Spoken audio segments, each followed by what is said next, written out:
Selamat datang ke penerokaan kita hari ini. Kita akan mendalami bab 1, warisan negara bangsa.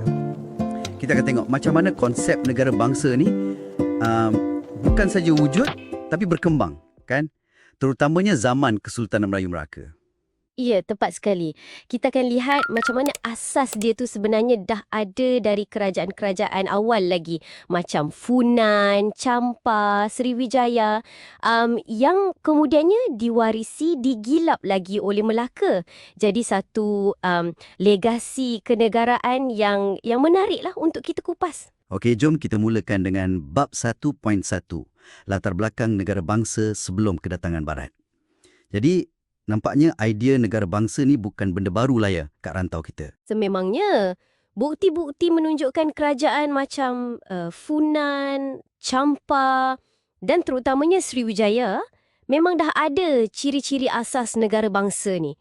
Ada 4 elemen penting yang kita boleh nampak. Pertama, mesti ada raja. Dia tonggak utama, dibantu pembesar. Kadang-kadang, kedudukan raja ni dikaitkan dengan kesucian atau dewa kan, untuk kuatkan kuasa dia. Oh, macam tu. Selain raja, Keduanya undang-undang. Mesti ada peraturan. Untuk apa? Untuk pastikan kesejahteraan rakyat dan jadi panduan pentadbiran. Macam kat Majapahit, dia ada undang-undang Kutara Manawa. okey. Ketiga, wilayah pengaluh. Kawasan mana raja tu berkuasa dan rakyat kat situ terima dia. Contohnya, Funan tu pengaruh dia dari Sungai Mekong sampai Segenting Kra. Luas juga tu. Hmm. Yang keempat, Keempat, rakyat. Mesti ada penduduk yang setia pada raja. Kesetiaan ni bukan cakap kosong tau. Macam kat Sriwijaya, ada bukti upacara persetiaan inskripsi Telaga Batu tu. jadi dalam banyak-banyak kerajaan awal ni, Sriwijaya lah yang paling penting ya dalam mewariskan ciri-ciri ni ke Melaka nanti. Boleh dikatakan begitu. Sriwijaya main peranan besar lah dalam kesinambungan ni. Dia macam kumpulkan dan kukuhkan apa yang ada sebelum tu, sebelum Melaka ambil alih. Faham. Baik, sekarang kita masuk bab 1.2, ciri-ciri negara bangsa Kesultanan Melayu Melaka. Macam mana Melaka ambil asas-asas tadi tu dan perkasakan lagi. Melaka ni dia bukan setakat warisi, dia tambah baik lagi. Kita boleh nampak 6 ciri utama yang sangat jelas dekat Melaka. Pertama, kerajaan. Mesti ada pemerintah. Dulu raja, lepas Islam datang jadi sultan. Pemerintah tertinggi tapi tak sorang-sorang lah. Ada sistem pembesar 4 lipatan bantu dia. Okey, sistem pembesar tu nanti kita sentuh lagi ya. Yang kedua, Kedua, rakyat. Penduduk yang tinggal dalam wilayah tu dan taat setia pada sultan. Kena patuh undang-undang. Rakyat Melaka ni ada orang Melayu, ada orang laut, ada yang merdeka, ada yang jadi hamba. Ketiga, Kedaulatan. Ini penting. Lambang kekuasaan tertinggi sultan. Hak mutlak dia untuk kawal rakyat dan wilayah. Kuasa dia tak boleh dipertikaikan lah kiranya. dan kedaulatan ni diiktiraf dari luar juga kan? Ya, betul. Macam dinasti Ming kat China tu, dia iktiraf kedaulatan Melaka. Pengiktirafan luar ni, dia macam sahkan status Melaka sebagai negara bangsa yang bebas dan berwibawa. Okey, dah 3. Keempat, Keempat, wilayah pengaruh. Kawasan pemerintah Melaka ni luas tau. Merangkumi semenanjung Tanah Melayu, pantai timur Sumatera. Macam mana dapat? Ada 3 cara. Penaklukan, naungan dan juga perkahwinan. menarik tu cara dapat wilayah bukan perang saja. Ya, diplomasi pun kuat. Kadang-kadang negeri lain rela bernaung bawah Melaka sebab Melaka kuat, boleh bagi perlindungan. Ada juga kahwin politik antara kerabat diraja. Okey, kelima, Kelima, undang-undang. Melaka ada undang-undang bertulis yang mantap. 2 yang utama, Hukum Kanun Melaka dan Undang-Undang Laut Melaka. Ini tunjuk sistem perundangan yang dah maju. dan yang terakhir, keenam, Keenam, lambang kebesaran. Ini simbol identiti dan keistimewaan sultan. Macam adat istiadat, warna kuning diraja, nobat, regalia, cok mohol sultan. Semua ni kuatkan lagi kedaulatan sultan tu. Baik, kita teruskan ke bab 1.3, keunggulan sistem pentadbiran dan undang-undang. Tadi dah sebut sikit pasal sistem pembesar 4 lipatan. Boleh terangkan lebih lanjut tak keunggulan sistem ni? Boleh, boleh. Sistem pembesar empat lipatan ni memang tulang belakang pentadbiran Melaka. Dia sangat tersusun, ada hierarki yang jelas. Ke atas sekali Sultan. Di bawah Sultan ada 4 pembesar utama. Bendahara, penghulu bendahari, temenggung dan laksamana. Masing-masing ada tugas dia. Bendahara tu macam Perdana Menteri lah. Ketuk pentadbir, penasihat Sultan. Okey. Penghulu bendahari jaga harta benda, hasil kerajaan, macam Menteri Kewangan. Temenggung jaga keamanan dalam negeri, macam Ketua Polis. Laksamana pula jaga laut, pertahanan, macam Panglima Tentera Laut. Bawah mereka ni ada lagi pembesar-pembesar lain. Jadi, sistem ni pastikan pentadbiran berjalan licin dari pusat sampai ke peringkat jajahan atau daerah. Sangat cekap untuk zaman tu. Wah, memang teratur betul. Dan tentang undang-undang bertulis tu pula, Hukum Kanun Melaka dan Undang-Undang Laut Melaka. Apa yang buat dia unggul? Keunggulan dia terletak pada skop dia yang luas dan pelaksanaan dia. Hukum Kanun Melaka tu, dia ada 44 fasal. Banyak tu. Dia cover macam-macam benda kat darat. Jenayah, curi, bunuh, tanggungjawab sultan dan pembesar, hal kekeluargaan, kahwin cerai, sampai ke hal ekonomi pun ada. Riba dilarang. Sangat komprehensif. Kalau Undang-Undang Laut Melaka? Yang tu pula fokus kat laut. Sesuailah dengan Melaka sebagai kuasa maritim kan. Dia sentuh pasal peranan nahkoda kapal, peraturan pelayaran, jenayah atas kapal, sistem cukai kat pelabuhan. Kedua-dua undang-undang ni bila dilaksanakan, dia menjamin keamanan dan keadilan. Peniaga rasa selamat nak datang Melaka, rakyat rasa terbela. Ini menyumbang besar pada kemakmuran Melaka.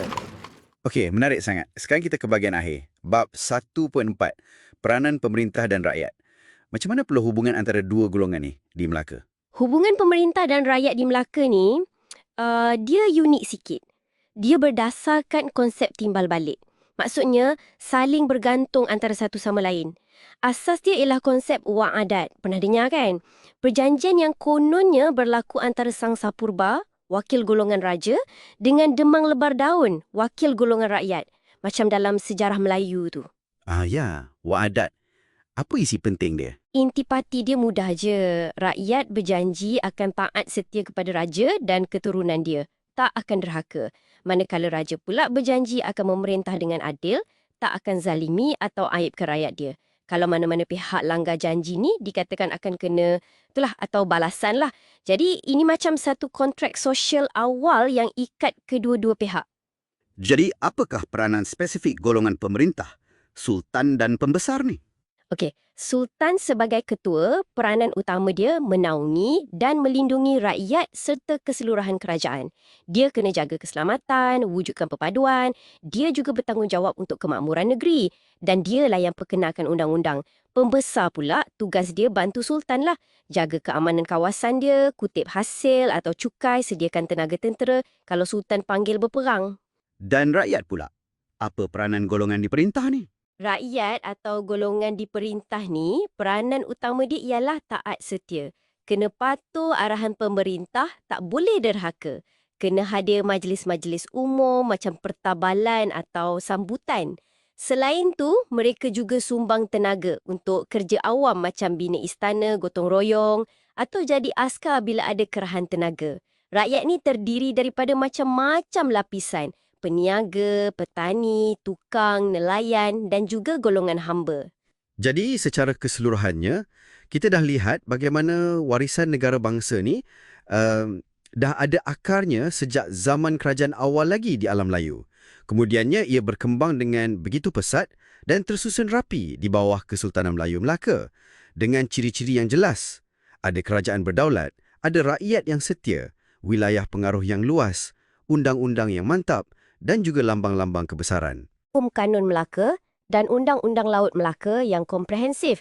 Dan jangan lupa, hubungan timbal balik yang unik antara pemerintah dan rakyat berasaskan wak adat tu. Semua elemen ni bergabung, menyumbang kepada kegemilangan dan kestabilan Melaka sebagai sebuah empayar. Warisan ini sistem kenegaraan yang matang ini yang sebenarnya jadi asas penting kepada konsep negara bangsa di rantau kita. Jauh sebelum pengaruh barat datang dengan kuat.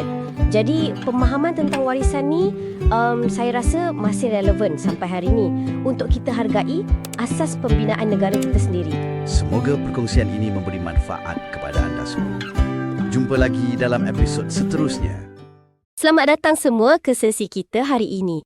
Kita nak bincang satu topik yang agak penting ni, iaitu nationalism. Betul tu. Kita akan lihat macam mana semangat cinta pada bangsa dan negara ni boleh muncul dan berkembang, terutamanya kita rujuk pada apa yang anda belajar dalam Sejarah Tingkatan 4 bab 2. Ya, kita akan cuba fahamkanlah nadi di sebalik gerakan ni. Dari barat sampailah ke tempat kita sendiri. Okey, jom kita mula. Sekarang mari kita bincangkan bab 2.1 tentang maksud sebenar nasionalisme ni. Apa dia sebenarnya? Nasionalisme ni pada asasnya dia membawa maksud perasaan cinta yang kuat, yang mendalam terhadap bangsa dan negara. Cinta saja ke atau ada lebih lagi? Dia lebih dari itu. Ia juga satu gerakan, satu usaha untuk menuntut kebebasan. Kebebasan dari apa tu? Sama ada kebebasan politik, ekonomi atau sosial. Terutamanya lah daripada cengkaman kuasa asing. Ada seorang pemikir ni, Hans Kuhn. Dia kata, nasionalisme ni kesetiaan mutlak seseorang tu hanya pada negara bangsa dia. Itu je. Okey, jadi memang kuatlah penekanan pada negara bangsa tu. Sekarang mari kita bincangkan bab 2.2. Macam mana pula idea ni berkembang di barat? Rasanya lain sikit kan cerita dia kat sana? Betul. Di barat, dia banyak tercetus sebagai penentangan terhadap raja yang berkuasa mutlak. Raja yang absolut lah kiranya. Maksudnya rakyat lawan raja dia sendiri. Lebih kurang macam tu. Contoh paling jelas, Revolusi Keagungan tahun 1688 di England. Masa tu, rakyat dan ahli parlimen tentang Raja James II. Kenapa diorang tentang Raja James II? Sebab raja ni dia cuba belakangkan parlimen, buat keputusan sendiri je. Jadi, hasil revolusi ni lahirlah sistem raja berperlembagaan. Raja ada, tapi kuasanya terbatas oleh perlembagaan dan parlimen. Oh, dan ada Bill of Rights juga kan? Ya, betul. Bill of Rights ni digubal untuk jamin hak parlimen dan juga hak rakyat. Tokoh macam John Locke lah yang banyak perjuangkan idea ni. Okey, England dah. Lepas tu? Lepas tu, kita ada Revolusi Amerika, 1776. Yang ni rakyat Amerika tentang penjajahan British. Isu utama dia pasal cukai. Yang no taxation without representation tu kan? Tepat sekali. Tak nak bayar cukai kalau tak ada wakil dalam Parlimen British. George Washington jadi pemimpin utama dan akhirnya Amerika merdeka. Satu lagi yang besar, mesti Revolusi Perancis, 1789. Ya, yang ni memang gegar satu Eropah. Rakyat Perancis bangkit tentang Raja Louis ke-16 yang dianggap autokratik, boros, tak peduli rakyat. Kejatuhan penjara Bastille tu jadi simbol penting lah. Akhirnya Perancis jadi sebuah republik. Jadi jelaslah kat barat, puncanya banyak pasal hak rakyat lawan pemerintah sendiri. Sekarang mari kita bincangkan bab 2.3. Dah tengok barat, kita ke Asia pula. Macam mana perkembangan nasionalisme kat sini? Mesti lain kan acuannya? Sangat berbeza. Dekat Asia ni, corak utama dia ialah anti penjajahan. Lawan kuasa barat yang datang jajah. Contohnya? Macam di India, penentangan terhadap British tu dah lama, tapi dia memuncak lepas dahagi India tahun 1857. Lepas tu muncul Mahatma Gandhi kan? Ya, Mahatma Gandhi. Dia bawa falsafah perjuangan yang unik, Satyagraha. Maksudnya berpegang pada kebenaran, lawan tanpa kekerasan. Sangat berpengaruh. Dan dua, pengaruh kuasa asing yang makin kuat kat China. Siapa tokoh penting kat China? Dr. Sun Yat-sen. Dia bawa idea 3 prinsip rakyat. Nasionalisme, demokrasi dan kebajikan sosial. Perjuangan dia berjaya jatuhkan dinasti Manchu tahun 1911, China jadi republik. Menarik. Ada lagi contoh di Asia, kawasan lain? Ada. Kalau kita tengok dunia Islam, khususnya Empayar Uthmaniyah dan Mesir, muncul gerakan Islah. Apa tu gerakan Islah? Ia satu gerakan pembaharuan Islam. Tokoh macam Syed Jamal Al-Din Al-Afghani dan Syekh Muhammad Abduh. Diorang seru umat Islam bersatu idea pan-Islamisme untuk lawan pengaruh dan dominasi Barat. Jepun pula macam mana? Diorang tak kena jajah kan? Jepun ni kes unik sikit. Diorang tak kena jajah sebab diorang cepat bertindak. Maharaja Mikado Meiji mulakan pemulihan Meiji.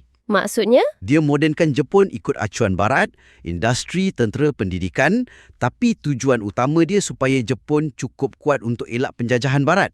Dia bangkitkan balik semangat Bushido, etika pahlawan samurai itu, untuk kuatkan jati diri bangsa. Bijak juga strategi diorang. Sekarang, mari kita bincangkan bab 2.4. Kita dah dekat sikit dengan rumah ni, Asia Tenggara. Apa cerita nasionalisme kat rantau kita? Kat situ, coraknya agak seragam lah, iaitu perjuangan lawan penjajah Eropah. Macam di Filipina. Ya, di Filipina, tokoh awal dia Jose Rizal. Dia tak angkat senjata, tapi dia guna novel Nolimi Tangere tu untuk kritik dan sindir penjajah Sepanyol. Tapi lepas dia dihukum mati, perjuangan jadi lebih radikal, bersenjata, dipimpin oleh Andres Bonifacio dan Emilio Aguinaldo. Jiran kita Burma atau Myanmar? Di Burma, yang menariknya, golongan Sami Buddha dan golongan pelajar universiti yang jadi pelopor awal. Diorang mulanya tuntut Burma dipisahkan dari pentadbiran British India. Lepas tu baru perjuangan untuk merdeka penuh dari British. Okey, Vietnam? Vietnam lain sikit. Diorang lawan Perancis. Perjuangan kemerdekaan diorang banyak dipimpin oleh Ho Chi Minh dan dikaitkan kuat dengan ideologi komunis. Indonesia pula macam mana? Lawan Belanda kan? Betul, lawan Belanda. Tokoh paling utama tentulah Sukarno. Dia tubuhkan Parti Nasional Indonesia atau PNI. Satu peristiwa penting kat Indonesia ialah Sumpah Pemuda tahun 1928.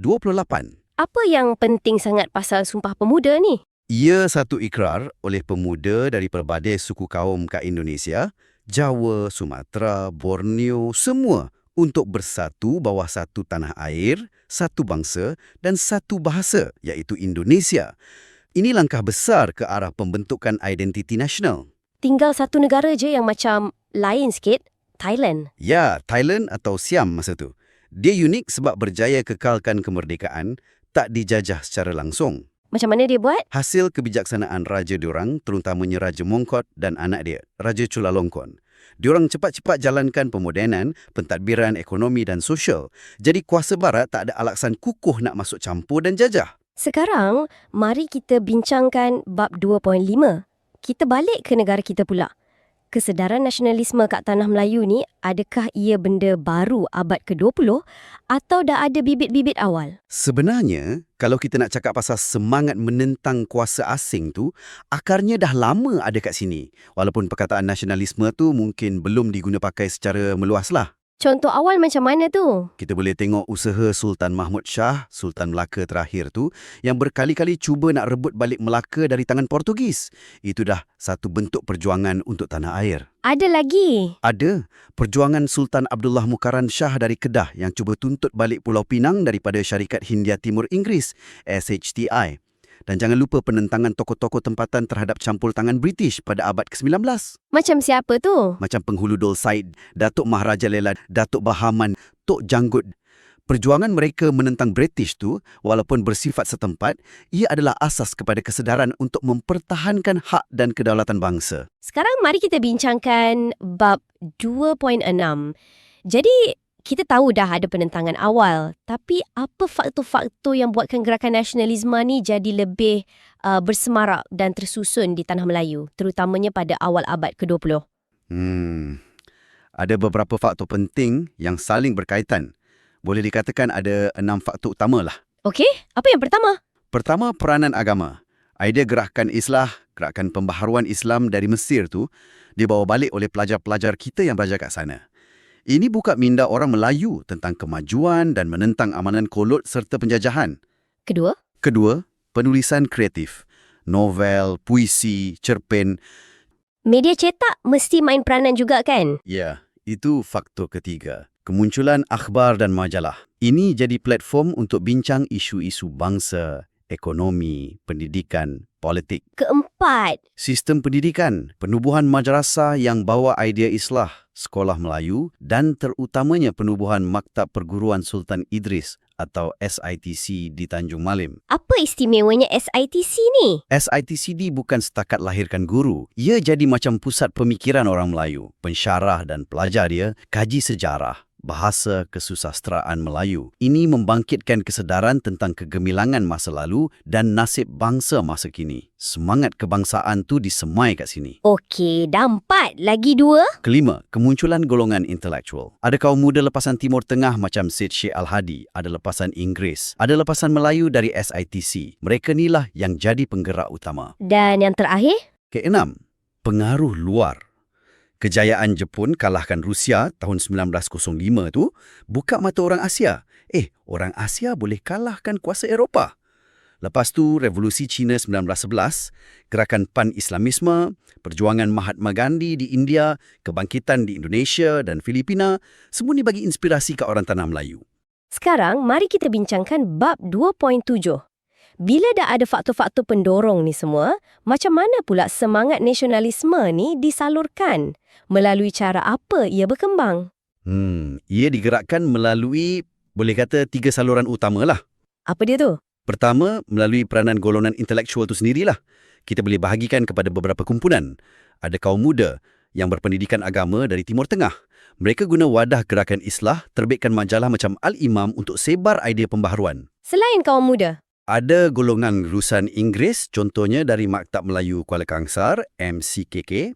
Tokoh macam Raja Chulan bin Raja Abdullah, dia guna kedudukan dia dalam Majlis Mesyuarat Negeri untuk suarakan isu hak dan taraf hidup orang Melayu kepada British. Cara dia lebih diplomatik lah. Satu lagi mesti dari SITC kan? Ya, guru-guru lulusan SITC, tokoh macam Oti Dusek, Harun Aminur Rashid, mereka guna pendidikan, penulisan buku sejarah, bahasa untuk sedarkan masyarakat tentang jati diri bangsa. Okey, itu saluran pertama, golongan intelektual. Saluran kedua? Kedua, melalui penulisan. Ini termasuklah akhbar dan majalah yang kita sebut tadi.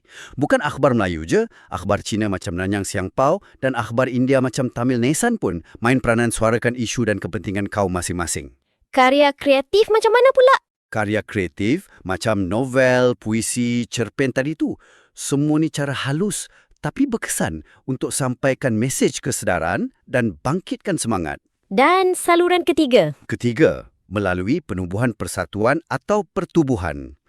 Ini platform untuk orang ramai bersuara dan bergerak secara kolektif. Contoh persatuan awam? Aga Kesatuan Melayu Singapura, KMS, ditubuhkan tahun 1976 oleh Muhammad Yunus Abdullah. Ini dianggap persatuan Melayu yang awal dan bersifat sederhana, jaga kebajikan orang Melayu Singapura. Ada yang lebih radikal? Ada. Kesatuan Melayu Muda, KMM, ditubuhkan tahun 1939 oleh Ibrahim Haji Yaakob. KMM ni lebih radikal. Dia berani suarakan soal kemerdekaan dan ada cita-cita nak wujudkan Melayu Raya, gabungan tanah Melayu dengan Indonesia. Untuk kaum lain macam mana? Untuk masyarakat Cina Peranakan, ada Persatuan Orang Cina Peranakan British Selat Melaka. Tokohnya Tan Cheng Lock. Mereka perjuangkan hak dan status kaum Cina Selat. Masyarakat India pun ada persatuan mereka sendiri untuk jaga kebajikan dan kepentingan kaum India di tanah Melayu. Akhir sekali, mari kita bincangkan bab 2.8. Dengan semua perkembangan ni, idea, faktor, saluran perjuangan, apakah kesan yang boleh kita nampak dalam masyarakat tanah Melayu sebelum meletusnya Perang Dunia Kedua? Kesannya memang ada, walaupun mungkin tak sedrastik selepas perang. Kita boleh tengok kesan tu dalam 3 bidang utama, politik, ekonomi dan sosial.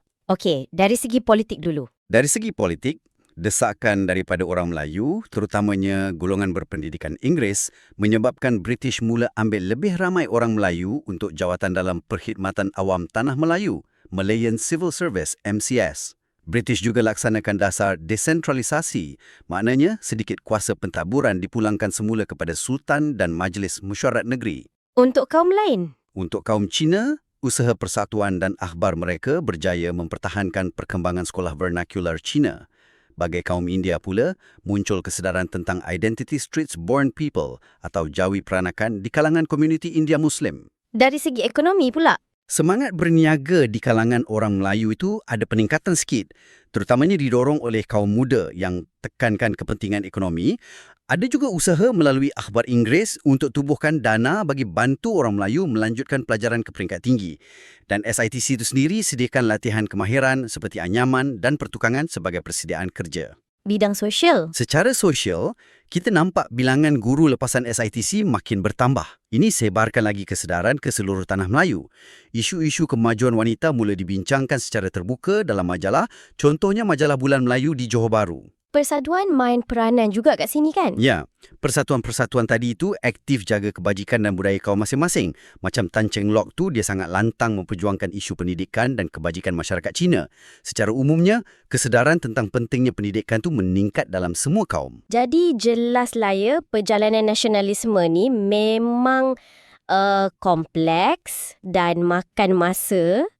Bermula dari satu idea tentang cinta pada negara, ia bergerak dari barat, menyerap masuk ke Asia Tenggara dan akhirnya bertapak kuat di tanah Melayu. Betul. Ia didorong oleh pelbagai sebab. Agama, pendidikan, pengaruh luar dan dizahirkan melalui macam-macam cara oleh golongan intelektual, penulis dan persatuan. Dan semua ni bawa perubahan yang ketara kepada masyarakat kita walaupun baru di peringkat awal sebelum Perang Dunia Kedua lagi. Dan apa yang menarik, kalau kita perhatikan betul-betul, setiap tempat tu ada acuan nasionalisme dia yang tersendiri kan? Dibentuk oleh sejarah dan keadaan setempat masing-masing. Baiklah, itu saja untuk kali ini. Jumpa lagi di sesi seterusnya. Selamat datang semua ke kupasan kita. Hari ini kita nak lihat sejarah tingkatan 4 bab 3, konflik dunia dan pendudukan Jepun di negara kita. Satu topik yang memang besar kesannya. Ya, betul tu. Kita akan tengok macam mana perang besar kat luar sana, Perang Dunia Pertama, Perang Dunia Kedua, semua tu bagi kesan kat sini. Dan macam mana ia bakar semangat kebangsaan kita.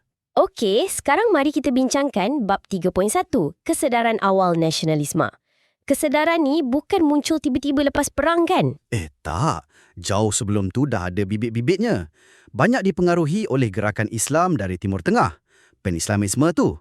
Idea dia menentang penjajah. Jadi British mesti tak senang duduk lah kan? Memang pun. Diorang balas balik. Tahun 1904, dia keluarkan enakmen Undang-Undang Islam.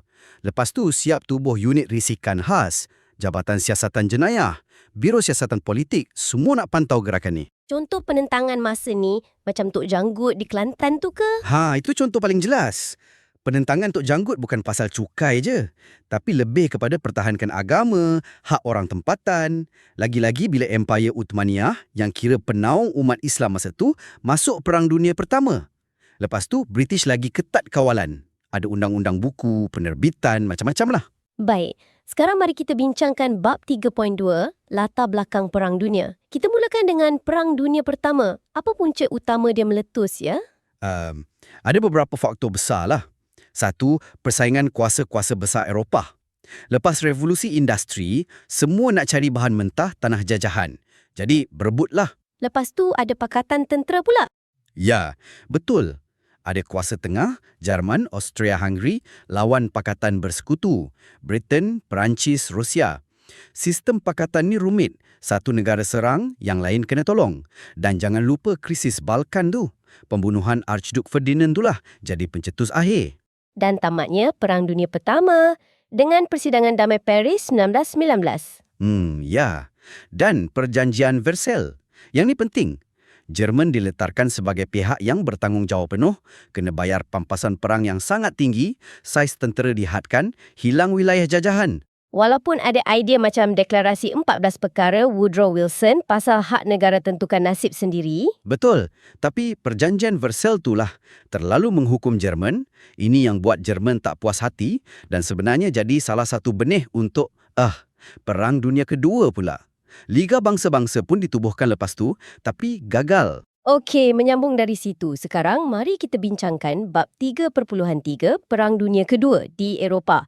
Kegagalan Liga Bangsa tu memang faktor besar lah ya. Sangat besar. Contohnya, krisis pencerobohan Jepun kat Manchuria. 1931, Itali serang Habsyah 1935, perjanjian pelucutan senjata gagal. Liga tu macam tak ada gigi. Tambah pula dengan kebangkitan ideologi baru yang agresif, fasisme di Itali, Nazisme di Jerman bawah Hitler. Dan perang meletus di Eropah, apa titik perubahan penting dalam perang ni? Mungkin D-Day? Ya. Operasi pendaratan tentera bersekutu di Normandy, Jun 1944. Itu D-Day. Satu operasi yang bijak sebenarnya. Bersekutu berjaya buat Jerman ingat pendaratan utama akan berlaku kat Calais. Jadi pendaratan di Normandy tu berjaya? Berjaya besar.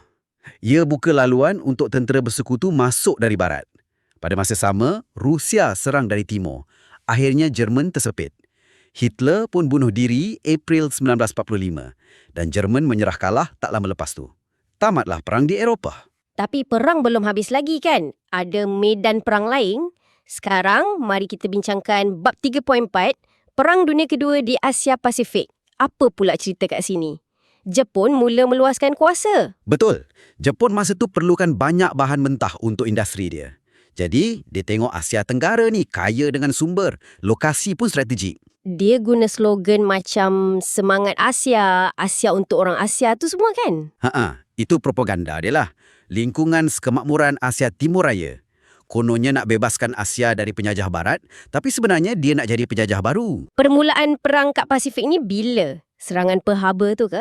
Ya, Disember 1941, Jepun serang serentak pangkalan tentera laut Amerika kat Pearl Harbor, Hawaii dan juga mula mendarat kat Tanah Melayu. Tujuannya nak lumpuhkan armada Pasifik AS supaya tak ganggu rancangan dia kuasai Asia Tenggara. Lepas tu dia serang Filipina, Hong Kong dan lain-lain. Okey. Sekarang mari kita bincangkan bab 3.5, faktor kedatangan Jepun ke negara kita. Kenapa negara kita jadi sasaran penting? Sebab utama, sumber alam kita lah. Biji timah, getah tanah Melayu memang pengeluar utama dunia masa tu. Lepas tu, minyak kat Sarawak, miri dan lutong tu. Jepun perlukan semua ni. Selain sumber, ada sebab lain. Lokasi strategik, terutama pangkalan tentera laut British kat Singapura tu.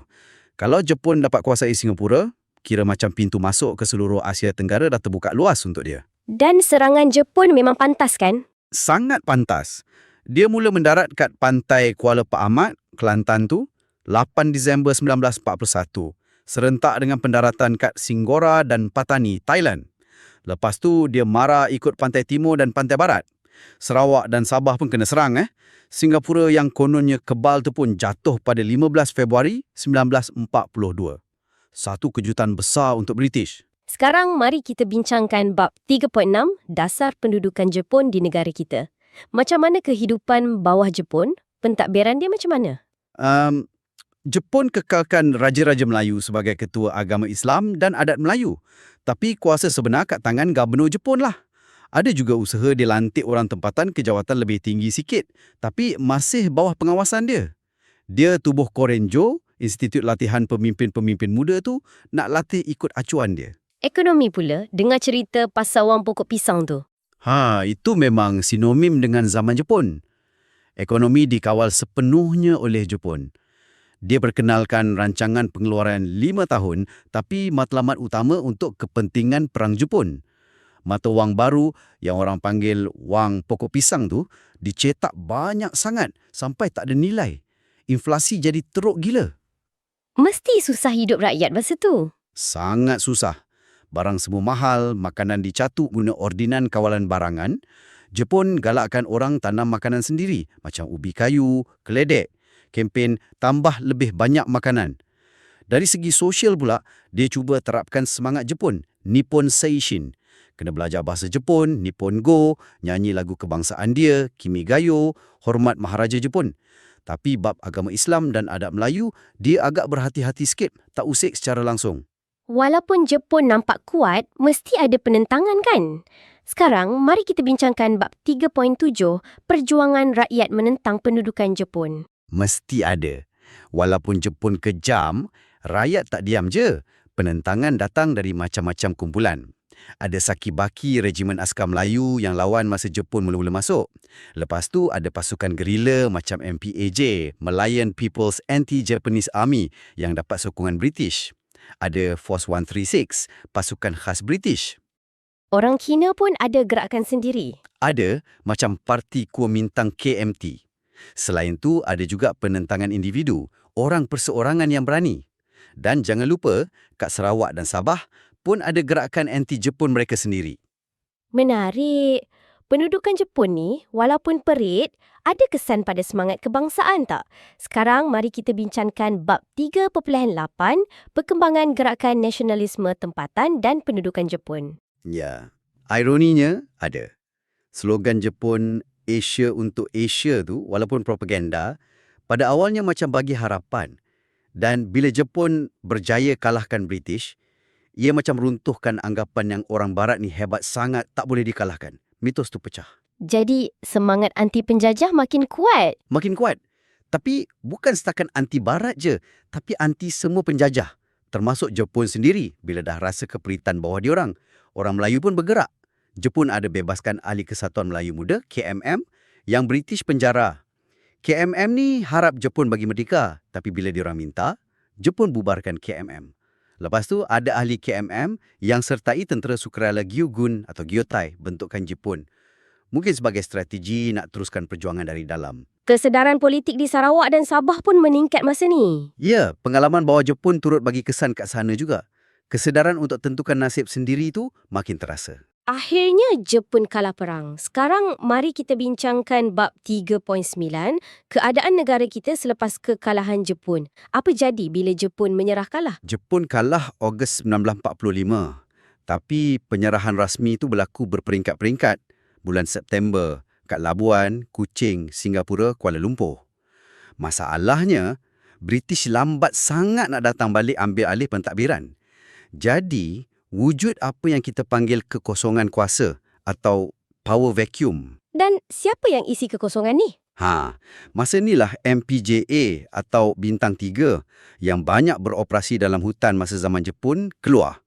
Mereka cuba ambil alih kuasa kat bandar-bandar, balai polis. Dan mereka jalankan undang-undang sendiri. Ya, mereka tangkap dan hukum sesiapa saja yang diorang anggap sebagai tali barut atau pernah bekerjasama dengan Jepun. Tindakan ni banyak menimbulkan rasa tak puas hati dan ketakutan. Ini yang cetuskan ketegangan kaum tu. Melayu rasa terancam keselamatan, institusi politik, agama. Mereka pun bangkit menentang Bintang 3. Contoh paling terkenal kat Johor, Batu Pahat, Muar, bawa pimpinan Kiai Aleh. Tempat lain macam Negeri Sembilan, Melaka, Perak, Pahang pun ada berlaku konflik. Keadaan memang huru-hara sekejap. Jadi, kalau kita simpulkan bab ni kan, jelas sangat macam mana konflik dunia luar tu berkait rapat dengan nasib kita kat sini. Pengalaman pahit dijajah, tak kira oleh Barat atau Jepun, akhirnya jadi baja yang suburkan semangat rakyat nak bebas, nak tentukan nasib negara sendiri. Dan peristiwa huru-hara lepas Jepun kalah tu, ia jadi pengajaran penting tentang perlunya kestabilan, perlunya keharmonian kaum untuk kita bina negara bangsa yang kuat. Satu kupasan yang mendalam. Terima kasih banyak-banyak atas perkongsian tadi. Sampai sini sahaja perbincangan kita kali ini. Jumpa lagi di episod seterusnya. Selamat kembali semua. Hari ini kita nak bincang satu fasa sejarah yang agak penting lepas Perang Dunia Kedua. Kita akan tengok bab 4 ni, era peralihan kuasa British. Ada pasal BMA, Malayan Union yang kontroversi tu, lepas tu pasal Sarawak dan Sabah pula. Betul tu. Kita akan faham apa jadi lepas Jepun kalah, cabaran pentadbiran masa tu, reaksi orang tempatan, macam mana semua ni berlaku kan? Misi kita nak bagi anda semua gambaran jelas lah tentang zaman peralihan ni. Okey, jom kita mulakan dengan bab 4.1. British Military Administration atau BMA. Jadi, lepas Jepun serah kalah, September 1945, BMA ni ambil alih Tanah Melayu kan? Ya, betul. BMA masuk ambil alih sementara. Tugas utama diorang ni nak pulihkan keamanan, kestabilan, nak bagi rakyat percaya balik kat British. Tapi cabaran dia, besar sangat. Kena lucutkan senjata askar Jepun yang tinggal, nak bantras jenayah yang tiba-tiba naik mendadak. Lepas tu, masalah paling asas, makanan tak cukup, ubat tak ada, harga barang melambung tinggi gila, infrastruktur pun banyak rosak teruk akibat perang. Bunyi macam kerja yang mustahil je dalam masa singkat. Memang pun, boleh dikatakan usaha BMA ni tak berapa nak berjaya sepenuhnya lah. Dalam tempoh singkat dorang tadbir sampai Mac 1946 tu, keadaan sosioekonomi, keamanan masih lagi goyah. Jadi, kalau macam tu, kenapa BMA ni masih dianggap penting walaupun banyak kesukaran? Penting sebab ia tanda British dah kembali berkuasa. Ia jadi macam platform sementara sebelum British bawa masuk rancangan pentadbiran baru dorang, iaitu Malayan Union tu lah. Dan satu lagi, kegagalan BME ni sikit sebanyak macam buka mata orang tempatan yang British ni tak semestinya kebal atau cekap sangat pun. Ada kelemahan juga. Okey, faham. Itu membawa kita ke bab 4.2. Gagasan Malayan Union. Ni rancangan besar British lepas BMA kan? Apa sebenarnya bentuk pentadbiran Malayan Union ni yang diperkenalkan tahun 1946 tu? Okey, Malayan Union ni, dia satukan semua negeri Melayu bersekutu, negeri Melayu tidak bersekutu, tambah Pulau Pinang dan Melaka sekali. Semua bawah satu pentadbiran pusat. Diketuai oleh seorang gubernur British. Tapi, Singapura pula, dorang asing kan? Tak termasuk dalam Malayan Union. Habis tu, macam mana dengan Raja-Raja Melayu? Apa jadi pada kuasa dorang? Ini isu besar dia. Kedaulatan Raja-Raja Melayu boleh kata terhakis lah. Kuasa dorang tinggal sikit je. Mereka jadi ahli dalam majlis Raja-Raja, tapi hanya boleh bincang pasal agama Islam dan adat istiadat je. Macam hilang kuasa politik sebenar dorang. Selain Raja-Raja, ada lagi satu isu besar. Pasal kerakyatan kan? Prinsip jus soli tu. Ya, betul. Kerakyatan diberi melalui prinsip jus soli. Maksudnya, sesiapa saja yang lahir kat Tanah Melayu atau Singapura, automatik dapat kerakyatan. Apakah implikasi utama jus soli ni pada masa tu? Kenapa ia jadi kontroversi besar? Implikasi dia besar, terutama untuk orang Melayu. Prinsip ni dilihat macam mengancam kedudukan istimewa orang Melayu sebab ia bagi hak kerakyatan sama rata kepada semua orang yang lahir kat sini, tak kira bangsa atau status imigran. Jadi ada kebimbangan lah yang hak dan masa depan orang Melayu akan tergugat. Status quo tu macam tergugat tiba-tiba. Tentulah ada reaksi kan? Jom kita masuk bab 4.3. Reaksi penduduk tempatan terhadap Malayan Union. Pengenalan MU ni tak diterima macam tu je kan? Mesti ada tentangan. Oh, memang. Tentangan dia hebat, sangat hebat. Terutama sekali daripada Raja-Raja Melayu dan orang Melayu sendirilah. Raja-Raja bantah sebab hilang kedaulatan dorang. Lepas tu, cara Sir Harold MacMichael dapatkan tanda tangan persetujuan tu pun dipertikaikan. Ada yang kata macam guna paksaan, ugutan sikit, tak telus lah kiranya. Orang Melayu pula macam mana? Orang Melayu, dorang betul-betul bangkit menentang. Ada demonstrasi besar-besaran di seluruh negara. Ada yang sampai berkabung pakai lilitan kain putih kat songkok tanda protes. Mereka tubuhkan Kongres Melayu dan kemuncak dia penubuhan UMNO pada Mei 1946. UMNO ditubuhkan khas untuk menentang Malayan Union secara lebih teratur dan bersatu. Semua ni sebab diorang risau pasal hak orang Melayu, masa depan dan kedaulatan raja-raja. Apakah bentuk bantahan paling simbolik oleh Raja-Raja Melayu masa tu? Yang paling diingati? Rasanya tindakan paling simbolik ialah bila Raja-Raja Melayu ni sepakat boikot upacara pelantikan Gubernur Malayan Union yang pertama, Sir Edward Gen tu. Bila Raja-Raja boikot, ia tunjuk satu penentangan yang terbuka, bersatu padu, mesej dia jelas. Jelas sangat penentangan di Tanah Melayu. Sekarang kita ke Borneo pula. Bab 4.4. Penyerahan Sarawak kepada Kerajaan British. Kenapa pula Vyner-Brooke, Raja Putih Sarawak tu, serahkan Sarawak kepada British pada tahun 1946? Vyner-Brooke ni bagi beberapa alasan lah. Pertama, dia kata ada masalah keuangan yang teruk lepas Perang Dunia Kedua. Sarawak perlukan banyak duit untuk bangun semula. Kedua, dia sendiri dah tua dan dia rasa tak ada pengganti yang layak daripada keluarga Brooke tu. Dan ketiga, dia percaya British ada keupayaan yang lebih baik untuk bangunkan Sarawak. Jadi, dia serahkan Sarawak jadi tanah jajahan mahkota British. Adakah penyerahan ni diterima baik oleh semua orang di Sarawak? Macam mana penerimaan dia? Tak juga. Tak semudah tu. Penyerahan ni cetuskan reaksi yang berbeza-beza. Ada yang sokong, ada yang tentang. Yang menentang ni agak kuat juga sebenarnya. Kita akan tengok ni dalam bab seterusnya. Okey, jom kita lihat bab 4.5. Reaksi penduduk tempatan terhadap penyerahan Sarawak. Macam mana reaksi diorang sebenarnya? Memang wujud gerakan anti penyerahan yang agak kuat. Golongan yang menentang ni kebanyakannya dipimpin oleh golongan pembesar Melayu tradisional macam Datuk Patinggi Abang Haji Abdillah. Alasan utama dorang, tindakan Vyner-Brooke tu langgar Perlembagaan 1941 Sarawak. Perlembagaan tu ada sebut pasal janji ke arah pemerintahan sendiri, bukan jadi tanah jajahan British. Mereka nak pulihkan balik pemerintahan dinasti Brooke atau sekurang-kurangnya bergerak ke arah berkerajaan sendiri. Macam mana diorang tunjuk bantahan tu? Macam-macam cara. Ada demonstrasi, ada hantar surat bantahan. Tapi yang paling drastik dan diingati ialah tindakan kaki tangan Kerajaan Melayu letak jawatan beramai-ramai. Ini sebagai respons kepada Pekeliling nombor 9 yang dikeluarkan British. Apa dia Pekeliling nombor 9 tu? Dan apa kesan dia? Maran keras kepada kaki tangan kerajaan supaya jangan terlibat langsung dalam gerakan anti penyerahan. Kesannya, sebagai tanda protes terhadap larangan tu dan penyerahan Sarawak, seramai 409 orang kaki tangan Kerajaan Melayu letak jawatan serentak. Satu tindakan yang beranilah masa tu. Tapi, kena ingat juga, ada juga kumpulan di Sarawak yang menyokong penyerahan tu. Diorang percaya British boleh bawa kemajuan dan pembangunan. Jadi, masyarakat Sarawak terbahagi dua masa tu. Faham.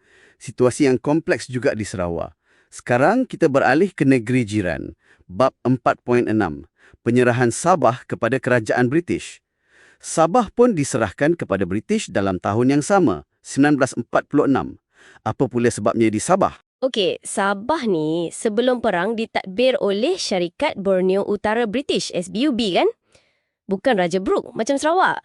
Lepas perang, keadaan Sabah ni teruk sangat. Kemusnahan akibat perang tu dahsyat, terutama kat bandar-bandar utama macam Sandakan, Jesselton, sekarang Kota Kinabalu. SBUB pula dorang hadapi masalah kewangan yang sangat serius. Syarikat tu dah tak mampu nak tanggung kos pembangunan semula Sabah yang perlukan belanja besar. Jadi, atas sebab keuangan dan ketidakupayaan nak bangunkan Sabah semula, SBUB pun ambil keputusan serahkan Sabah kepada kerajaan British.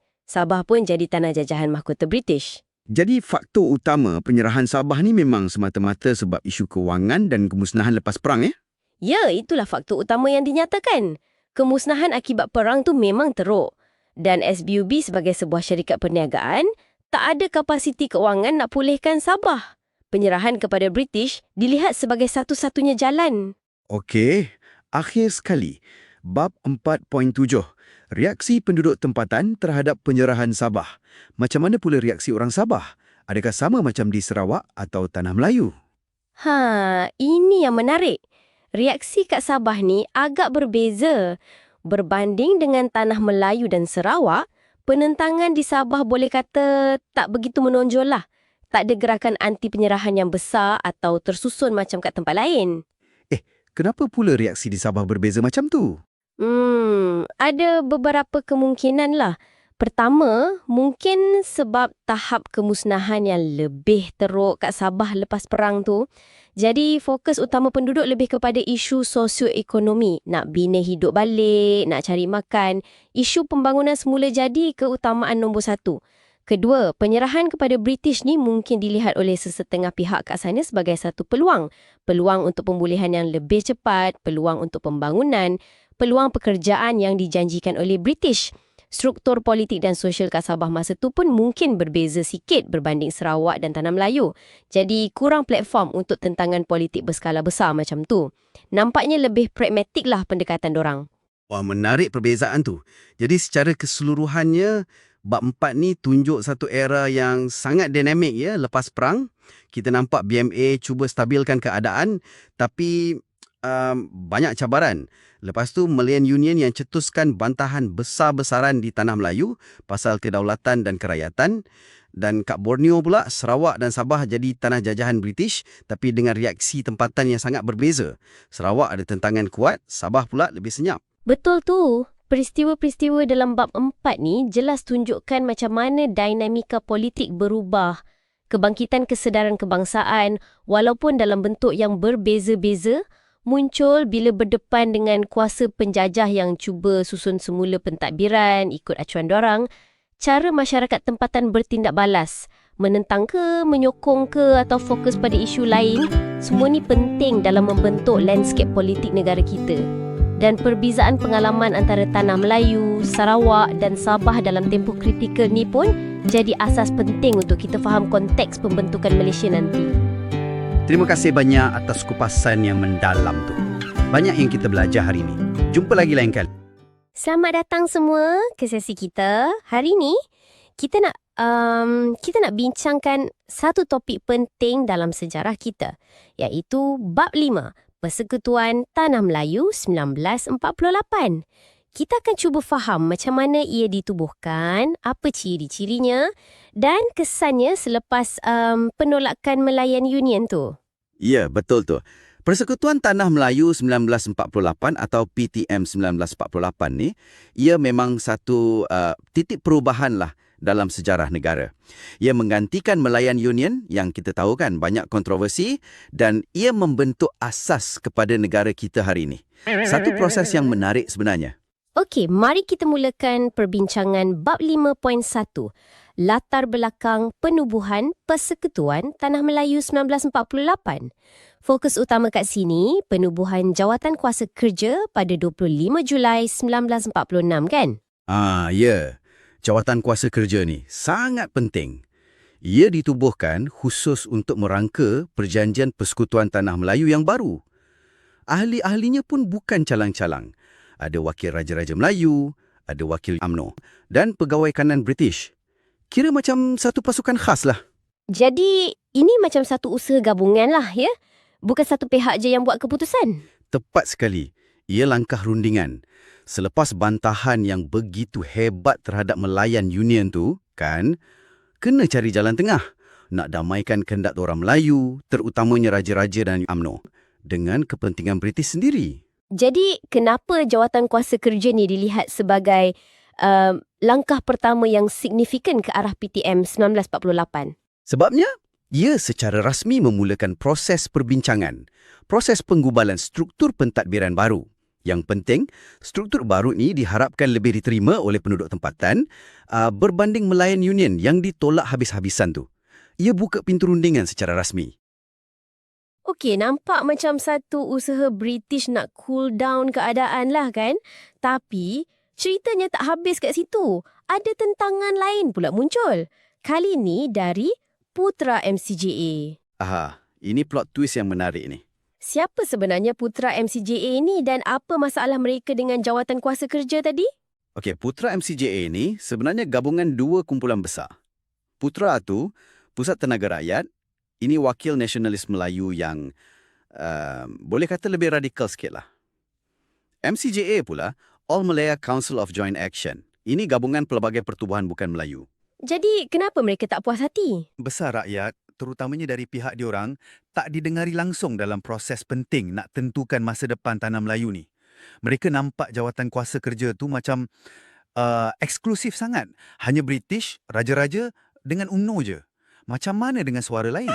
Jadi, diorang bukan setakat bantah kosong je lah. Ada buat apa-apa tindakan? Oh, mestilah ada. Mereka bukan jenis duduk diam.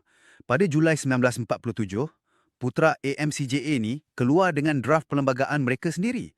Namanya Perlembagaan Rakyat. Perlembagaan Rakyat. Macam mana rupa cadangan diorang tu? Mesti lain dari yang Jawatan Kuasa Kerja buat kan? Lain salad. Ini yang menariknya, cadangan diorang ni, berani dan jauh ke depan untuk zaman tu. Bayangkan diorang cadang satukan Tanah Melayu dengan Singapura sekali. Jawatan Kuasa Kerja tak sentuh pun bab ni. Wow, satukan dengan Singapura. Lagi?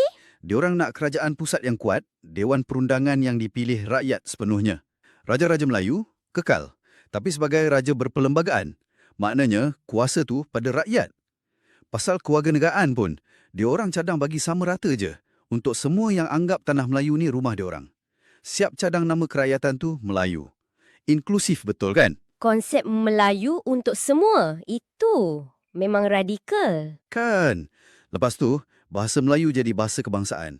Ada juga sebut pasal nak jaga kemajuan orang Melayu.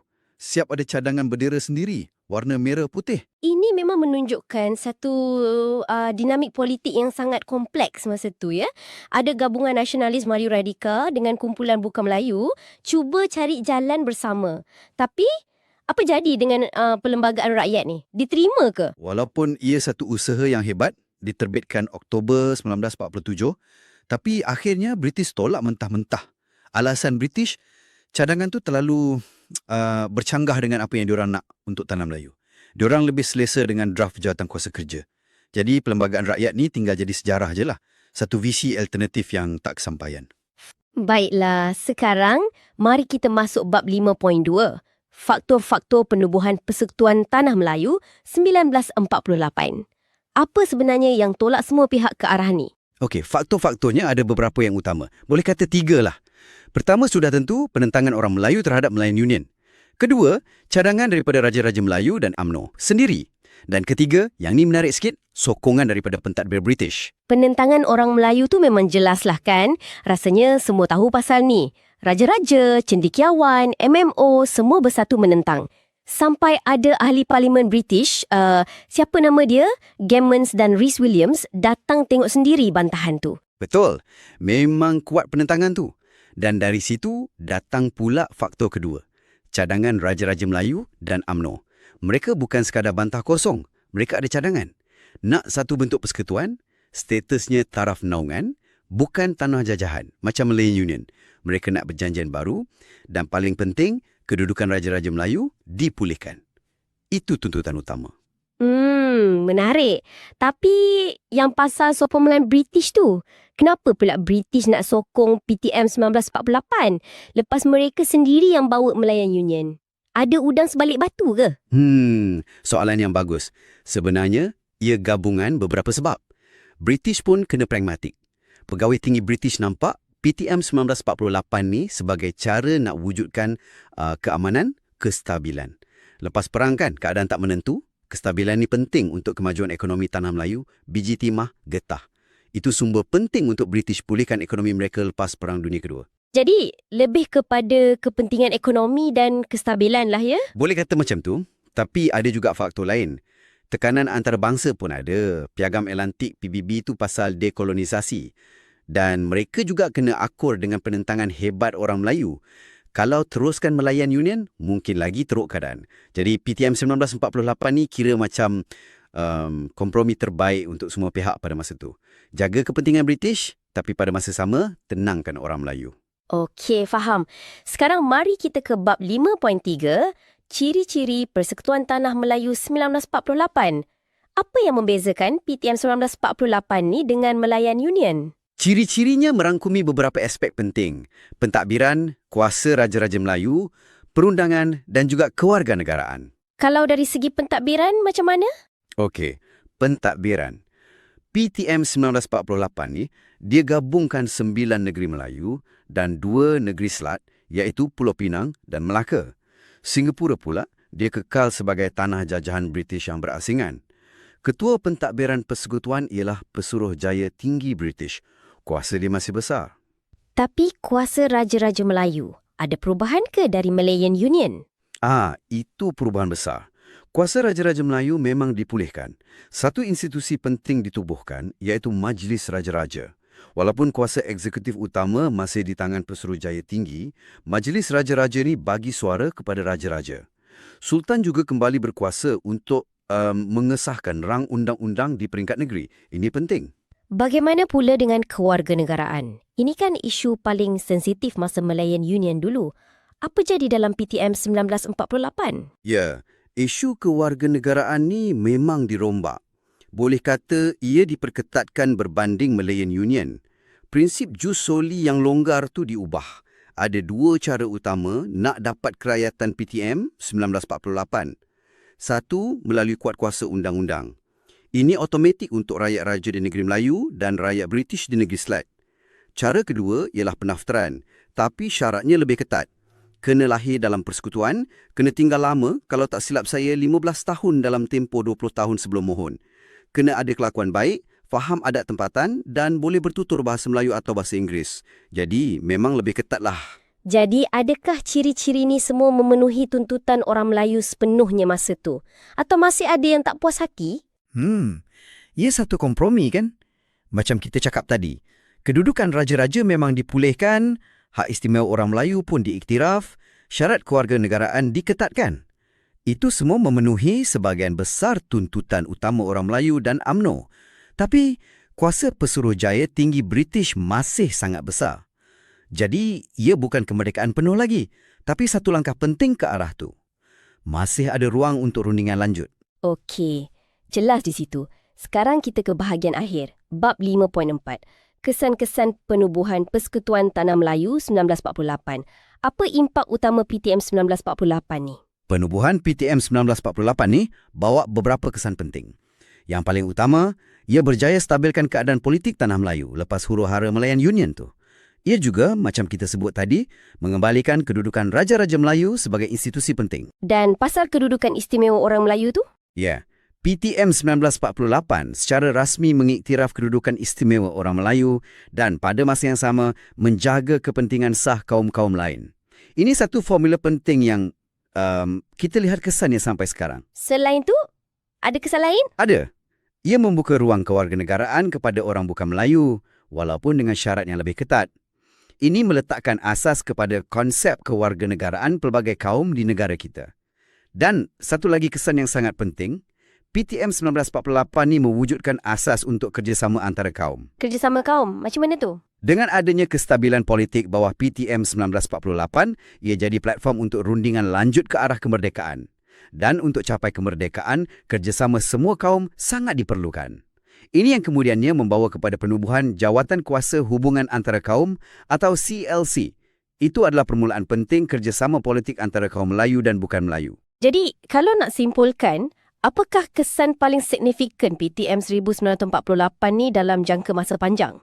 Pada pandangan saya lah, kesan paling utama ialah PTM 1948 ni menjadi batu loncatan yang sangat kritikal ke arah kemerdekaan negara pada tahun 1957. Tanpa kestabilan dan kerangka pentadbiran yang diwujudkan oleh PTM 1948, mungkin jalan ke arah kemerdekaan akan jadi lebih sukar dan berliku. Ia sediakan landasan yang kukuh. Baiklah, itu sahaja kupasan kita untuk kali ini mengenai Bab 5, Persekutuan Tanah Melayu 1948. Harapnya perkongsian ringkas ni dapat bagi anda semua pemahaman yang lebih mendalam. Itu sahaja dari kami. Jumpa lagi di episod seterusnya.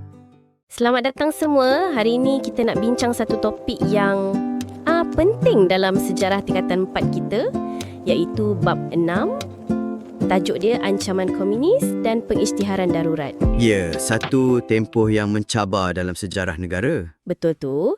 Kita akan cuba fahamkan macam mana semua ni bermula, apa yang terjadi masa kemuncak dia dan apa kesannya pada Tanah Melayu masa tu. Kita akan pecahkan perbincangan ni kepada 4 bahagian utama ikut subtopik 6.1 hingga 6.4.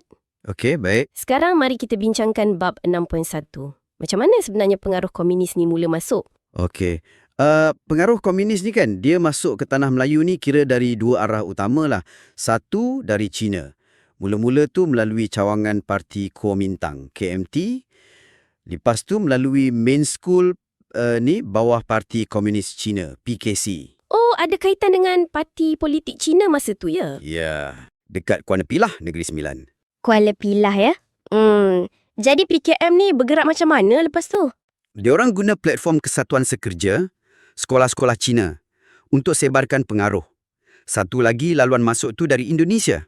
Ada pemimpin komunis macam Tan Malaka, dia datang sebarkan fahaman ini sekitar tahun 1920-an.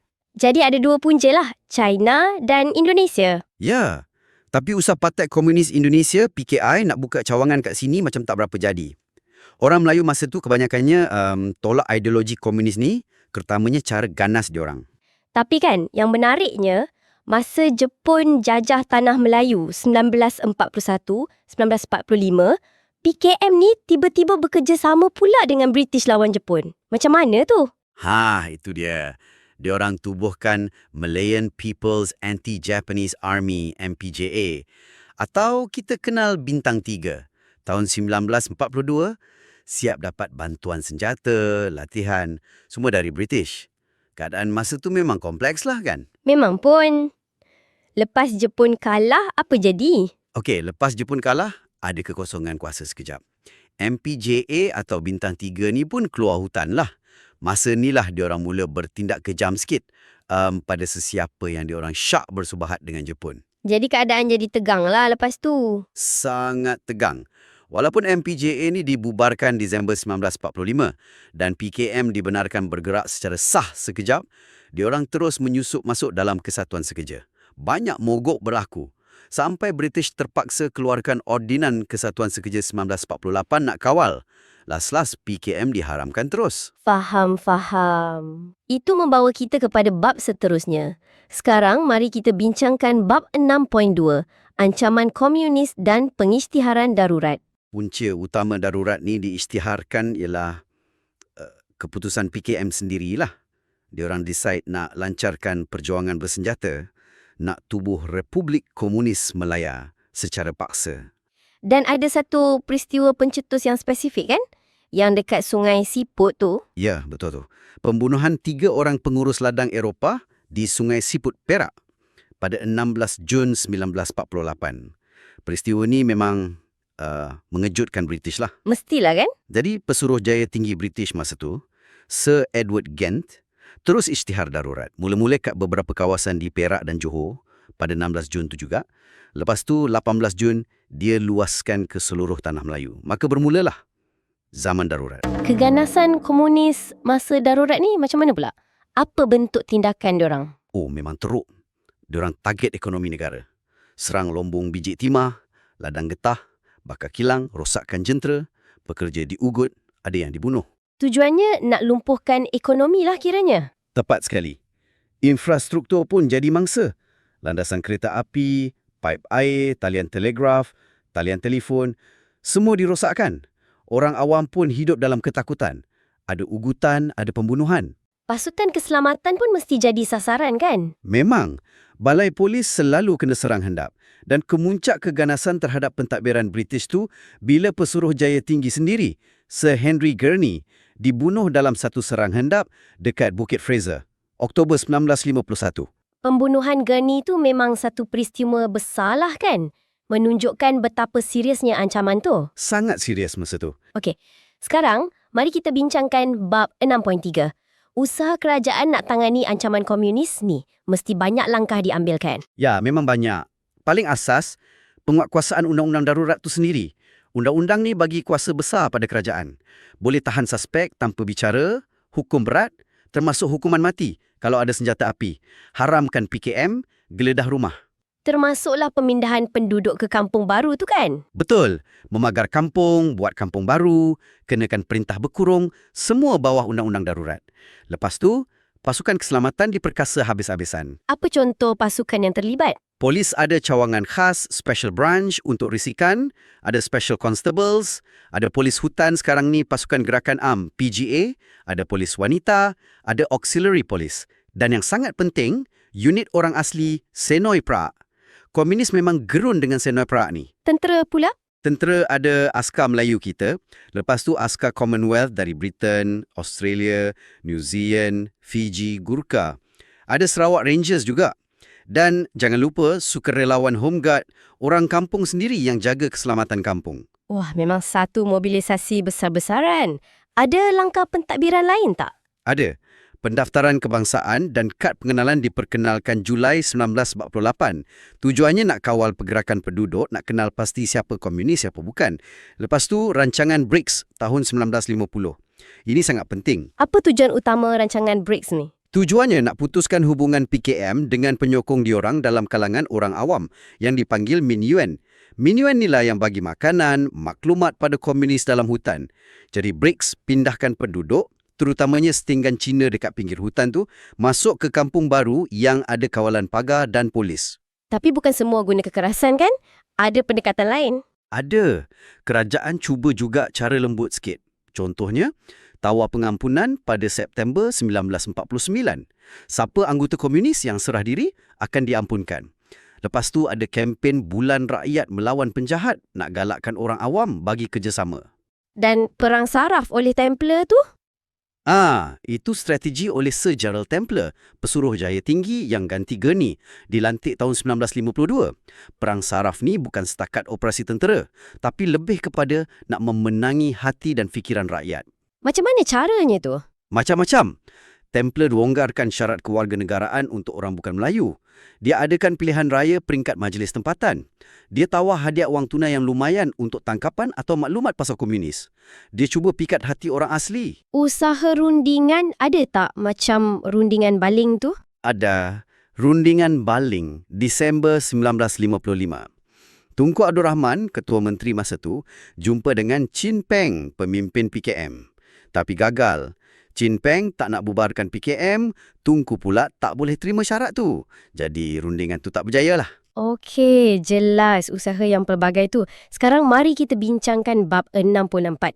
Kesan zaman darurat ni. Mesti ada kesan besar kan? Sangat besar kesannya. Dari pelbagai sudut. Politik, sosioekonomi, semua ada. Dari segi politik, secara ironinya, darurat ni mempercepatkan kemerdekaan tanah Melayu. Macam mana tu? Sebab pertama, pelonggaran syarat kerakyatan yang dibuat Templar tu menambah jumlah warga negara, terutamanya bukan Melayu. Kedua, penubuhan MCA tahun 1949 tu penting. Ia tunjukkan pada British yang bukan semua orang Cina sokong komunis, ada yang setia pada tanah Melayu. Dan kerjasama antara kaum. Itu paling penting. Melayu, China, India dalam menentang komunis, terutamanya melalui Parti Perikatan, UMO, MCA, MIC, meyakinkan British yang rakyat tanah Melayu dah bersatu padu dan mampu tadbir negara sendiri. Jadi British lebih yakin nak bagi kemerdekaan. Tapi dari segi sosioekonomi, mesti ada kesan negatif kan? Kos perang, penderitaan rakyat. Ya, itu kesan buruknya. Kos keuangan darurat ni sangat tinggi. Ada anggaran kata sampai $10 juta sebulan masa tu. Rakyat memang menderita. Susah nak cari makan, perintah berkurung, hidup dalam ketakutan. Kampung baru tu pula, walaupun selamatkan nyawa, ada kesan lain tak? Ada. Kampung baru tu, walaupun tujuannya baik dari segi keselamatan, secara tak langsung, dia mewujudkan pengasingan kaum. Sebab majoriti yang dipindahkan ke kampung baru tu orang Cina. Jadi, dia macam renggangkan sikit hubungan antara kaum. Dan jangan kita lupa, ramai yang terkorban dalam tempoh ni. Anggota keselamatan, orang awam, anggota komunis sendiri pun ramai yang mati. Satu harga yang mahal lah untuk keamanan. Memang, akhirnya selepas 12 tahun bergelut, zaman darurat ni diisytiharkan tamat secara rasmi pada 31 Julai 1960. Jadi, kalau nak simpulkan kan, tempoh ancaman komunis dan darurat ni memang satu fasa sejarah yang gelap dan penuh cabaran untuk negara kita. Betul, satu ujian yang getir. Tapi kan di sebalik semua kesukaran tu, banyak strategi penting lahir. Pengalaman pahit ni jugalah yang secara tak langsung mengeratkan lagi kerjasama antara kaum, mempercepatkan langkah kita ke arah kemerdekaan. Dan yang paling penting, ia tinggalkan pengajaran berharga tentang betapa pentingnya perpaduan nasional bila kita hadapi apa jua ancaman. Setuju sangat. Perpaduan tu kunci dia. Baiklah, itu sahaja kupasan kita untuk kali ini. Jumpa lagi dalam episod seterusnya. Selamat datang ke perbincangan kita hari ini. Kita akan lihat sejarah tingkatan 4, khususnya bab 7, usaha ke arah kemerdekaan. Ya, bab ni memang penting. Ia tunjukkan macam mana lepas Perang Dunia Kedua, kesedaran politik tu meningkat. Dan membawa kepada pelbagai usaha, kan? Betul. Usaha dari pelbagai golongan untuk bentuk negara merdeka. Dan satu perkara penting yang British selalu tekankan, ialah perpaduan kaum. Kena ada tu dulu. Okey. Jadi kita akan sentuh sikit pasal jawatan kuasa hubungan antara kaum, lepas tu sistem ahli, sistem pendidikan kebangsaan dan juga kerjasama parti politik. Semua ni langkah-langkah penting lah kan? Memang, semua ni berkait rapat dalam perjalanan nak capai merdeka. Sekarang, mari kita bincangkan bab 7.1. Latar belakang idea negara merdeka ni. Lepas perang, idea ni mula bercambah. Macam mana tu? Lepas perang, semangat tu lain macam sikit. Ada Kesatuan Melayu Muda, KMM. Sebelum perang lagi, dah ada idea Melayu Raya. Konsep penyatuan serantau tu ya? Ya, lepas tu muncul pula Parti Kebangsaan Melayu Malaya, PKMM. Diorang ni nak tanam semangat kebangsaan dan cuba buka ruang kerjasama antara kaum. Tapi ada juga yang lebih keras sikit pendekatannya. Ada, macam Angkatan Pemula Insaf API. Slogan diorang, Merdeka dengan Darah. Memang kontroversi masa tu. Menunjukkan ada elemen radikal juga. Di Sarawak pun ada pergerakan kan? Ya, di Sarawak ada Persatuan Kebangsaan Melayu Sarawak, PKMS.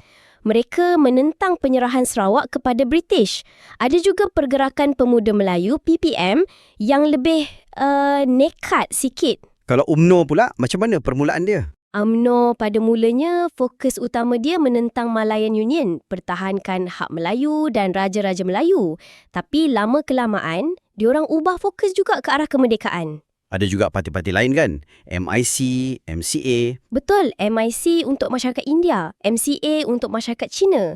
Mula-mula memang jaga kepentingan komuniti masing-masing. Tapi kemudiannya, mereka ni jadi rakan kerjasama penting untuk capai merdeka. Selain tu ada Hizbul Muslimin, PAS. Ya, Hizbul Muslimin dan kemudian PAS membawa aspirasi negara Islam. Lepas tu ada juga IMP, Independence of Malayan Party yang Datuk On Jaafar tubuhkan lepas keluar UMNO. Oh, IMP itu yang bawa idea Tanah Melayu untuk Malayan tu kan? Tepat sekali. Menekankan perpaduan kebangsaan melalui identiti Malayan. Jadi kita nampak kat sini ada macam-macam ideologi. Dari Melayu Raya, nasionalisme Melayu, pendekatan pelbagai kaum, sampailah ke negara Islam. Tapi walau apa pun, ideologi, matlamat akhir tu serupa. Nak bebas daripada British, nak capai kedaulatan. Okey. Sekarang mari kita bincangkan bab 7.2. Jawatan Kuasa Hubungan Antara Kaum atau CLC. Kenapa ia ditubuhkan? CLC ni ditubuhkan tahun 1949. Tujuannya jelas, sebab lepas perang, hubungan antara kaum agak tegang sikit. Jadi CLC ni nak kaji hubungan kaum. Cari jalan penyelesaian lah ya. Ya, nak betulkan apa yang tak seimbang dari segi politik, ekonomi, sosial. Nak wujudkan harmoni lah, senang cerita. Siapa yang terlibat dalam CLC ni? Pengerusinya EEC Turai Singham. Ahlinya pula tokoh-tokoh penting macam Datuk On Jaafar dari MMO, Tan Chen Lock dari MCA dan pemimpin kaum lain. Isu apa yang paling kritikal dibincangkan? Banyak isu besar. Contohnya, persediaan ke arah berkerajaan sendiri. Lepas tu isu sensitif macam kedudukan istimewa orang Melayu. Itu mesti perbincangan yang hangat tu. Memang, juga isu kedudukan ekonomi Melayu yang agak ketinggalan dan syarat kewarganegaraan untuk bukan Melayu serta sistem pendidikan yang macam-macam jenis tu. Jadi apa hasil rundingan CLC ni? Apa yang dicapai? Hasilnya penting, ada tolak ansur. Contohnya, CLC cadangkan pilihan raya diadakan secara berperingkat. Mereka iktiraf kedudukan istimewa Melayu, tapi pada masa sama kepentingan sah kaum lain pun diiktiraf. Ada kaitan dengan ekonomi dan kewarganegaraan juga? Ada. Untuk ekonomi Melayu dicadangkan penubuhan RIDA. Ini macam timbal balik lah. Sebagai balasan untuk RIDA tu, syarat kewarganegaraan untuk bukan Melayu dilonggarkan sikit. Oh, ada tolak ansur di situ. Pendidikan pula? Pendidikan dicadangkan sistem yang seragam. Jadi CLC ni tunjukkan permulaan proses rundingan, tolak ansur, permuafakatan antara pemimpin kaum. Asas penting untuk kestabilan negara. Sekarang, mari kita bincangkan bab 7.3. Lepas CLC, ada sistem ahli pula. Ini langkah British ke? Ya, ini selaras dengan dasar dekolonisasi British, tapi ada juga desakan dari pemimpin tempatan macam Datuk On Jaafar. Sir Henry Gurney perkenalkan sistem ahli ni tahun 1951. Fungsinya macam mana?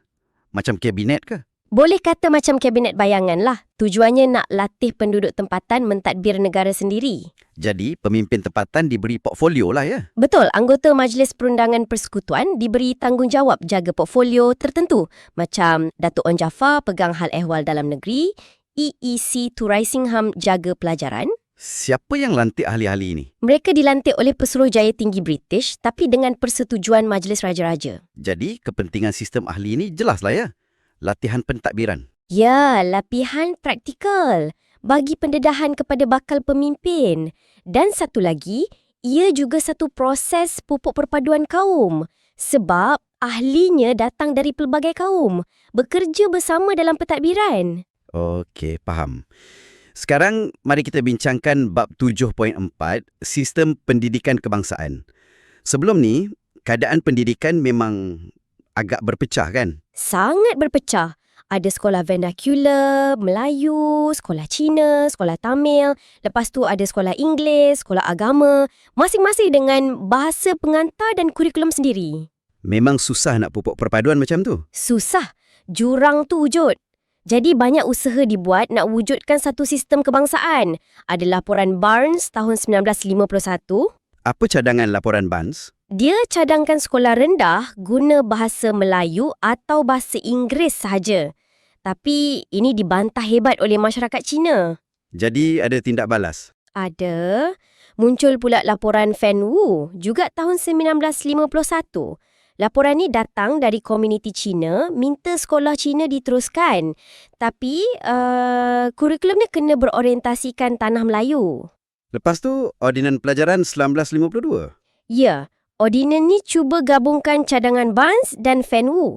Macam cari jalan tengah lah. Tapi masih juga ada tentangan. Tak berjaya sepenuhnya. Di Sarawak dan Sabah pun ada usaha juga kan? Ada. Di sana ada laporan Woodhead tahun 1955. Cadangannya lebih tekankan bahasa Inggeris dan sukatan pelajaran yang seragam. Jadi, langkah mana yang betul-betul berjaya? Langkah paling signifikan ialah Penyata Jawatankuasa Pelajaran 1956. Kita kenal sebagai Penyata Razak. Ini yang jadi titik tolak penting. Apa kandungan utama Penyata Razak ni? Ia cadangkan sistem persekolahan yang sama untuk semua kaum. Sekolah rendah, sekolah menengah, bahasa kebangsaan jadi bahasa pengantar utama. Dan kurikulum yang seragam, bercorak kebangsaan. Jadi, Penyata Razak ni yang jadi asas sistem pendidikan kita? Tepat sekali. Ia jadi asas kepada Ordinan Pelajaran 1957 dan sistem pendidikan negara selepas merdeka. Tujuannya jelas, nak pupuk integrasi nasional melalui pendidikan. Baik. Sekarang mari kita bincangkan bab 7.5, bahagian terakhir. Penubuhan parti politik dan kerjasama antar parti. Lepas perang memang banyak parti muncul kan? Banyak, macam cendawan tumbuh lepas hujan. Ada PKMM, MNO, MCA, PAS. Itu di Malaya. Di Sarawak dan Sabah pun ada parti-parti tempatan juga. Kebanyakannya mula-mula ikut kaum masing-masing. Ya, pada peringkat awal, kebanyakannya berasaskan kaum atau kawasan. Tapi, lama-kelamaan, timbul kesedaran. Kesedaran yang kalau nak merdeka, tak boleh bergerak sendiri-sendiri.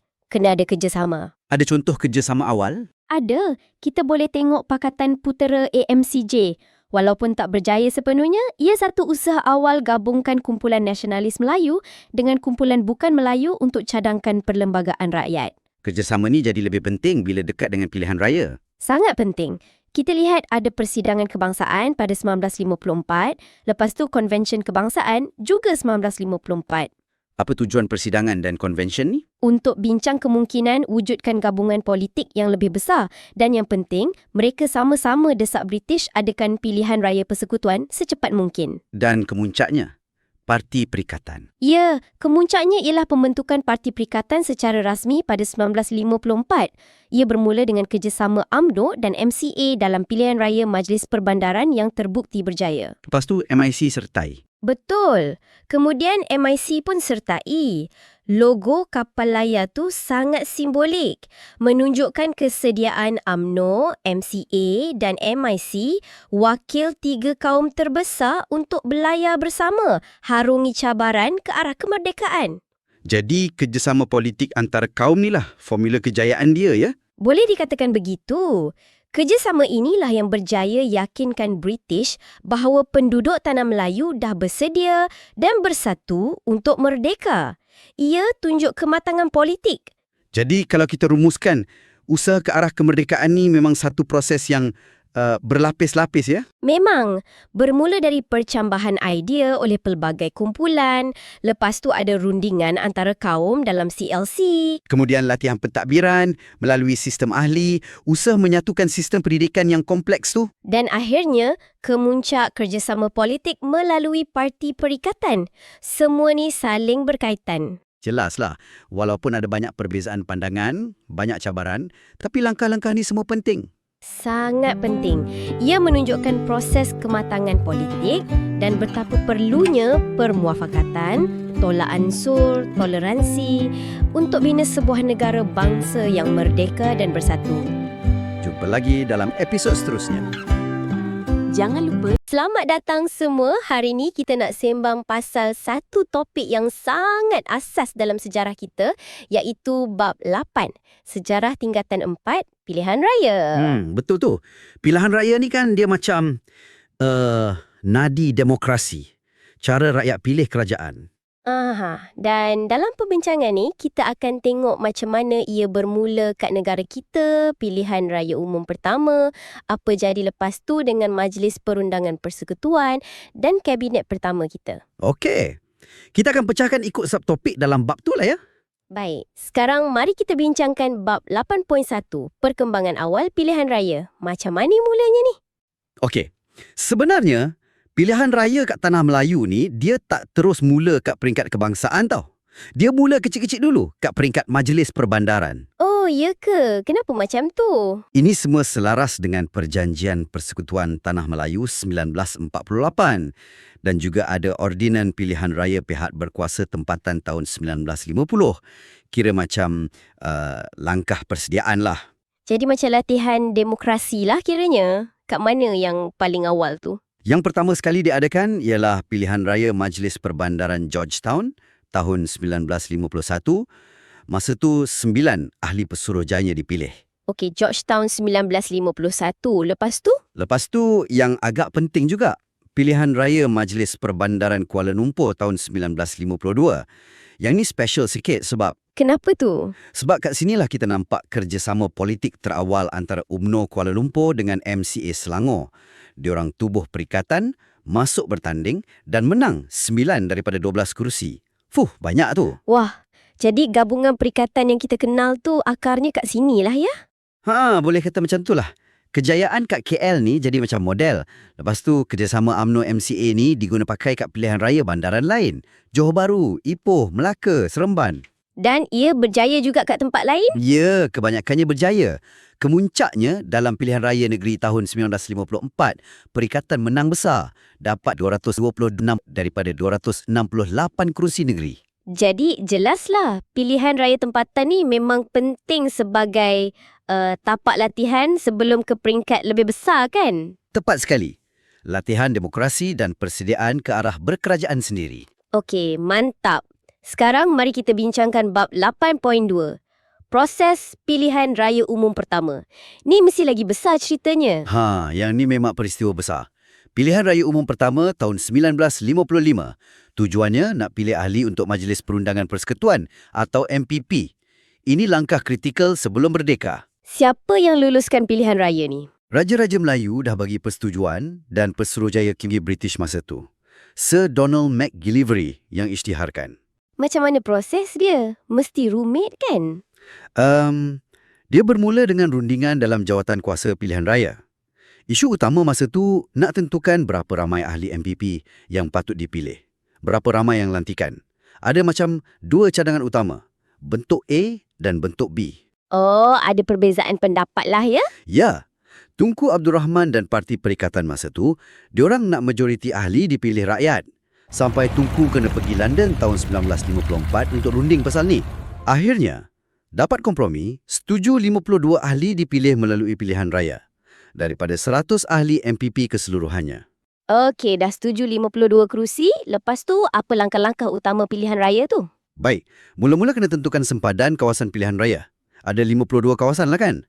Lepas tu, rang undang-undang pilihan raya diluluskan bulan Ogos 1954. Kemudian, daftar pengundi. Betul. Kena daftar pengundi. Syarat dia masa tu mesti warga negara Persekutuan Tanah Melayu, umur 21 tahun ke atas, dah duduk kat kawasan tu sekurang-kurangnya 6 bulan. Majoriti pengundi masa tu orang Melayu dalam 84.2%. Okey. Lepas daftar, penamaan calon pula. Ya, hari penamaan calon pada 15 Jun 1955. Calon pun ada syarat juga. Warga negara, umur 21 tahun, dah menetap 12 bulan dan kena tahu bahasa Inggeris dan bahasa Melayu. Lepas tu, kempen selama 45 hari. Lama juga kempen tu. Hari mengundi bila? Mengundi pada 27 Julai 1955. Lepas mengundi, proses kira undi. Dan akhirnya, pengumuman keputusan. Yang ni paling dramatik lah. Apa keputusannya? Parti Perikatan, gabungan MMO, MCA, MIC masa tu, menang besar gila 51 daripada 52 kerusi. Yang di pertandingan, hanya 1 kerusi terlepas. 51 daripada 52. Itu memang kemenangan mutlak lah. kat Sarawak dan Sabah macam mana pula masa ni? Ada pilihan raya juga? Ada, tapi kat peringkat tempatan dulu. Di Sarawak, pilihan raya tempatan pertama tahun 1956 untuk Kuching Municipal Council. Lepas tu 1957 untuk Sibuk. Kat Sabah pula, tahun 1962, baru mula pilihan raya kerajaan tempatan. Ini pun sama, langkah persiapan ke arah berkerajaan sendiri kat sana. Baik, faham. Sekarang, mari kita bincangkan bab 8.3. Penubuhan Majlis Perundangan Persekutuan atau MPP. Apa jadi lepas Perikatan Menang Besar tu? Okey, lepas kemenangan tu, MPP dibentuk semula berdasarkan keputusan pilihan raya 1955. Komposisinya berubah banyak berbanding MPP tahun 1948. Apa beza utama dia? Beza paling besar, MPP 1955 ni majoriti ahlinya iaitu 52 orang daripada 100 dipilih oleh rakyat macam kita ni. Dulu, majoriti ahli dilantik atau pegawai British. Selain 52 yang dipilih tu, ada ahli lain yang dilantik macam wakil kepentingan tertentu, menteri besar negeri dan wakil negeri-negeri selat. Jadi impak penubuhan MPP 1955 ni mesti besar kan? Sangat besar. Pertama, Tunku Abdul Rahman, Ketua Parti Perikatan, dilantik jadi Ketua Menteri yang pertama. Dia yang ketuai kerajaan. Kedua, kuasa pentadbiran British mula beralih sikit-sikit kepada orang tempatan. Sistem ahli yang lama tu dimansuhkan. Maknanya kerajaan dah mula dipimpin orang kita lah. Betul. Ini perkembangan penting dalam amalan demokrasi. Kerajaan dah dipimpin oleh wakil yang dipilih rakyat. Ia juga tunjukkan yang pemimpin pelbagai kaum boleh bekerjasama dan berkongsi kuasa.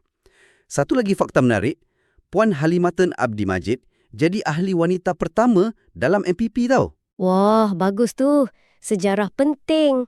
Okey, kita dah tengok MPP. Sekarang mari kita bincangkan bab 8.4. Peranan Kabinet Pertama Persekutuan Tanah Melayu. Baik, lepas MPP dibentuk, langkah seterusnya ialah tubuh Kabinet.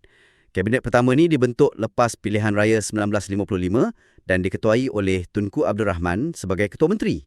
Diumumkan pada 4 Ogos 1955. Siapa ahli Kabinet Pertama ni? Semua orang tempatan ke?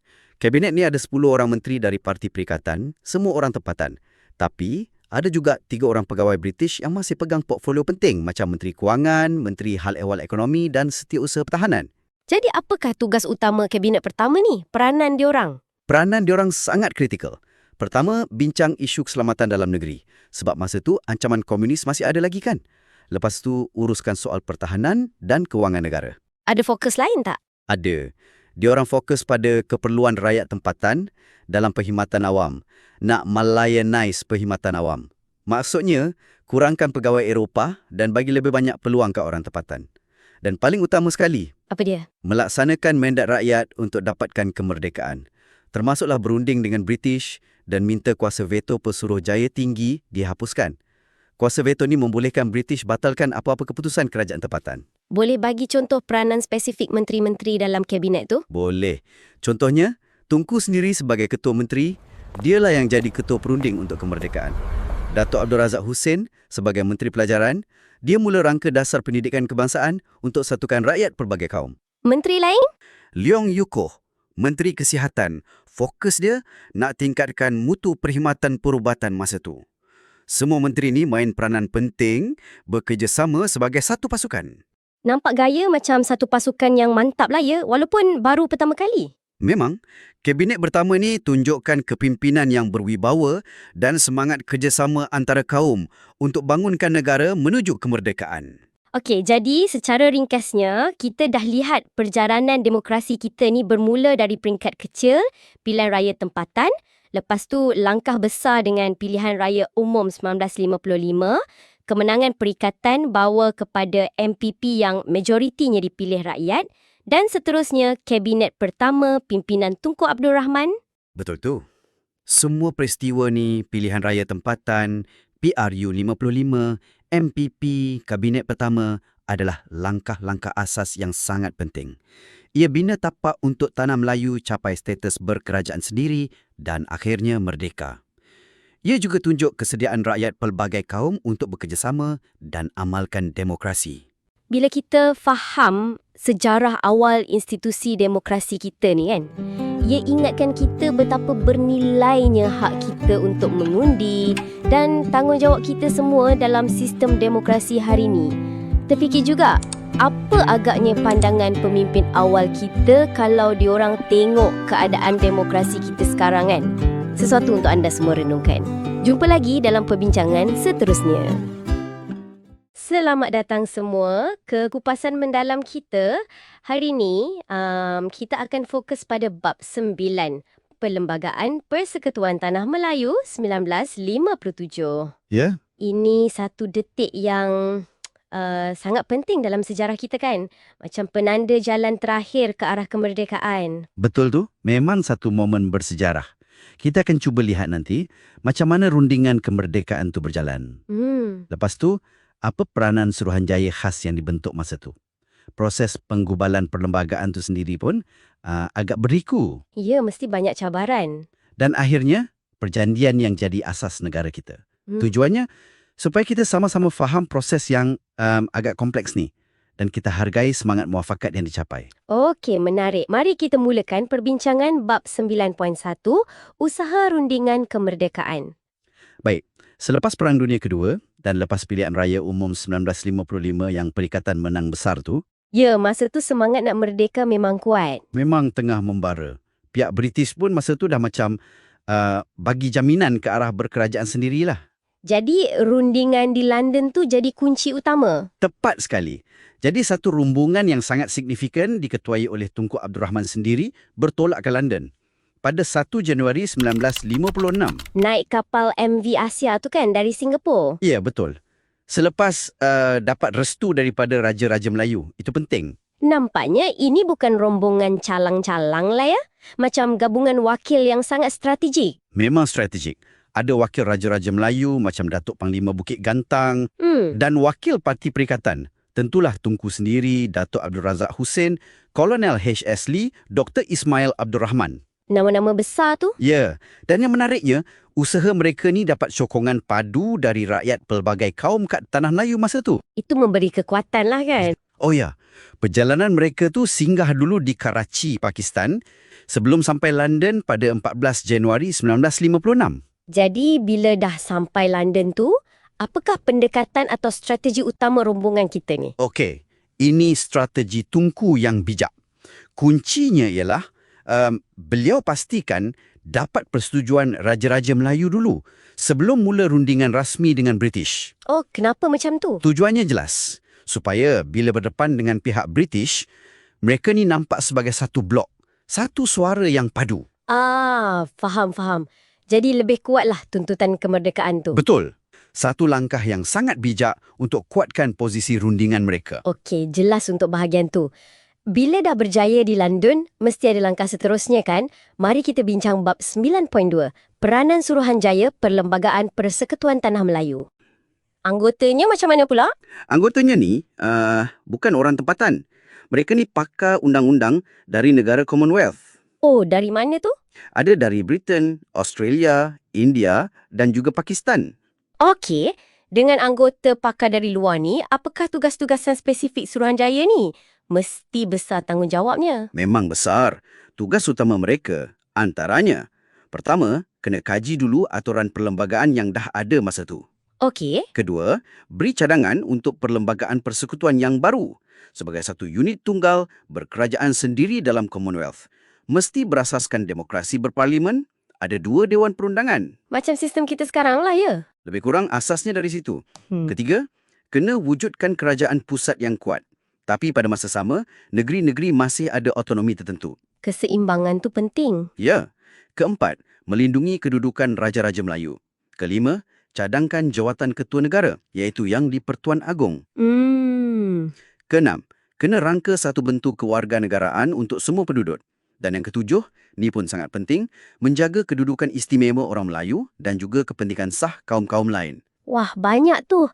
Memang kerja mengimbangi yang rumit. Sangat rumit. Ada soalan ni, kenapa agaknya anggota Suruhanjaya ni dipilih dari luar Tanah Melayu? Apa rasionalnya? Sumber menyatakan, pemilihan anggota luar ni sebab mereka dilihat lebih neutral. Tak terikat dengan mana-mana kepentingan politik atau kaum tempatan. Jadi untuk elak bias lah ya. Macam tu lah. Tambahan pula, mereka semua ada latar belakang undang-undang Commonwealth yang sama. Jadi ada kepakaran dan pengalaman dari negara lain yang mungkin dah lalui proses serupa. Nak pastikan perlembagaan tu adil dan boleh diterima semua pihak. Logik juga tu. Okey, bergerak ke bab seterusnya. Bab 9.3, langkah penggubalan Perlembagaan Persekutuan Tanah Melayu yang Merdeka. Proses ni mesti lagi mencabar kan? Tepat sekali. Kalau tadi Suruhanjaya REIT tu rangka tugas, sekarang masuk fasa kumpul input. Kumpul input? Maksudnya? Suruhanjaya REIT ni buka pintu seluas-luasnya untuk orang ramai bagi pandangan. Mereka terima 131 memorandum bertulis. Wah, 131. Banyak tu. Dari siapa semua tu? Macam-macam pihak. Ada dari Raja-Raja Melayu, parti-parti politik macam Perikatan, PAS pun ada, badan-badan awam, persatuan, malah orang perseorangan pun hantar. Jadi, apa isu-isu utama yang dibangkitkan dalam memorandum tu semua? Isunya pun pelbagai. Merangkumi soal pentadbiran negara, kewangan, bahasa, pendidikan, kedudukan istimewa orang Melayu. Dan mesti isu kerakyatan kan? Selalu jadi isu hangat. Ya, betul. Isu kerakyatan, terutamanya prinsip jus soli, kerakyatan berdasarkan tempat lahir itu, jadi antara topik perdebatan yang paling hangat masa tu. Ada banyak pandangan berbeza. Boleh bayangkan. Jadi, dengan begitu banyak pandangan yang kadang-kadang mungkin bertentangan, macam mana reaksi terhadap draft awal yang Suruhanjaya REIT sediakan? Bereaksinya memang pelbagai, macam yang dijangka lah. Contohnya UMNO, mereka boleh terima prinsip jus soli itu, tapi dengan syarat-syarat tertentu. Syarat apa tu? Antara syaratnya berkaitan dengan kedudukan istimewa orang Melayu lah. Dan UMNO juga tegas mahukan Islam sebagai agama rasmi persekutuan dan bahasa Melayu sebagai bahasa rasmi. Faham. Pihak lain macam mana? PAS. TS pula, pendirian mereka lebih ke arah mahukan penekanan yang lebih kuat kepada Islam dalam perlembagaan. Okey. Ada dari kaum lain? Ada. Contohnya, ada suara dari sesetengah pihak masyarakat Cina yang mahu bahasa Mandarin juga diberi pengiktirafan. MIC pula, wakil kaum India, mahu hak penggunaan bahasa Tamil diberi perhatian. Jadi memang jelaslah ya, ini bukan satu proses yang mudah. Perlu banyak tolak ansur. Sangat perlu. Semangat tolak ansur tu jadi kunci. Jadi selepas draft awal tu dibincangkan, dapat pelbagai reaksi, apa langkah seterusnya? Macam mana nak capai kata putus? Selepas semua maklum balas tu dikumpulkan dan dipertimbangkan, Tunku Abdul Rahman mengetuai satu lagi rombongan ke London. Ni pada Mei 1957. Ke London lagi? Untuk apa kali ni? Untuk selesaikan beberapa isu yang masih tergantung, yang perlukan rundingan lanjut dengan pihak British. Nak muktamadkanlah. Akhirnya, draft perlembagaan yang dah dipersetujui itu dibentangkan dan dibahaskan di Majlis Perundangan Persekutuan. Itu pada 10 hingga 11 Julai 1957. Saat-saat akhir dah tu. Memang. Lepas tu, ia diluluskan oleh Parlimen British di London dan juga oleh Majlis Perundangan Persekutuan kita di sini pada bulan Ogos 1957. Betul-betul beberapa minggu je sebelum tarikh kemerdekaan. Sempat siap ya. Hebat perancangan dan usaha mereka. Okey, kita dah sampai ke penghujung proses ni. Mari kita lihat bab 9.4. Perjanjian Persekutuan Tanah Melayu 1957. Ini kemuncaknya lah, kan? Ya, inilah detik pemeteraian segalanya. Boleh kata ini dokumen kelahiran negara kita yang merdeka. Perjanjian Persekutuan Tanah Melayu 1957 ni ditandatangani pada 5 Ogos 1957. Siapa pihak yang mendandatangani perjanjian ni? Pihak utamanya ialah Raja-Raja Melayu bagi pihak negeri-negeri Melayu dan Sir Donald McGillivray, Persuruhjaya Tinggi British ketika itu, bagi pihak Queen Elizabeth II. Dan perjanjian inilah yang menjadi asas kepada Perlembagaan Persekutuan. Tepat sekali. Ia menjadi dokumen undang-undang asas yang membolehkan Perlembagaan Persekutuan Tanah Melayu 1957 berkuat kuasa secara rasmi pada 31 Ogos 1957. Boleh kita perincikan sikit tak? Apakah teras utama atau intipati dalam perjanjian bersejarah ni? Apa perkara-perkara pokok yang terkandung? Tentu. Intipatinya merangkumi beberapa perkara asas negara kita yang kekal hingga kini. Pertama, pengamalan sistem raja berperlembagaan dan demokrasi berparlimen. Termasuk pemilihan yang di Pertuan Agong tu. Ya, termasuk mekanisme pemilihan yang di Pertuan Agong dalam kalangan Raja-Raja Melayu setiap 5 tahun. Kedua, isu kewarganegaraan. Perjanjian ini meletakkan siapa yang layak jadi warga negara, sama ada melalui kuat kuasa undang-undang, lahir di sini, memohon didaftarkan atau melalui proses naturalisasi. Perkara 14, 15 dan 19 dalam perlembagaan tu jelaskan hal ni. Penting tu isu kerakyatan lagi? Ketiga, kedudukan istimewa orang Melayu dan kepentingan sah kaum lain. Ini satu lagi elemen penting hasil tolak ansur, dijamin oleh Yang di-Pertuan Agong di bawah perkara 153. Okey. Agama dan bahasa puna? Keempat, kedudukan agama Islam. Ditetapkan sebagai agama persekutuan, tapi pada masa yang sama, perkara 11 menjamin kebebasan untuk agama-agama lain diamalkan dengan aman dan damai. Dan kelima? Bahasa Melayu. Ya, kelima, kedudukan bahasa Melayu. Ditetapkan sebagai bahasa kebangsaan mengikut perkara 152. Tapi, hak untuk menggunakan atau mempelajari bahasa lain tidak dinafikan. Jadi secara ringkasnya, kita dah lihat keseluruhan perjalanan pembentukan Perlembagaan Persekutuan Tanah Melayu 1957 ni. Bermula dari usaha rundingan kemerdekaan di London, Ya, kemudian peranan penting Suruhanjaya Reid dalam rangka draft awal. proses penggubalan yang melibatkan begitu banyak input dan perdebatan dari pelbagai pihak. Sehinggalah termeterainya Perjanjian Persekutuan pada Ogos 1957. Apa yang paling penting untuk kita ambil iktibar ialah perlembagaan negara kita ni bukan sekadar satu dokumen undang-undang yang kaku. Ia lahir daripada proses perbincangan yang panjang, debat yang hangat.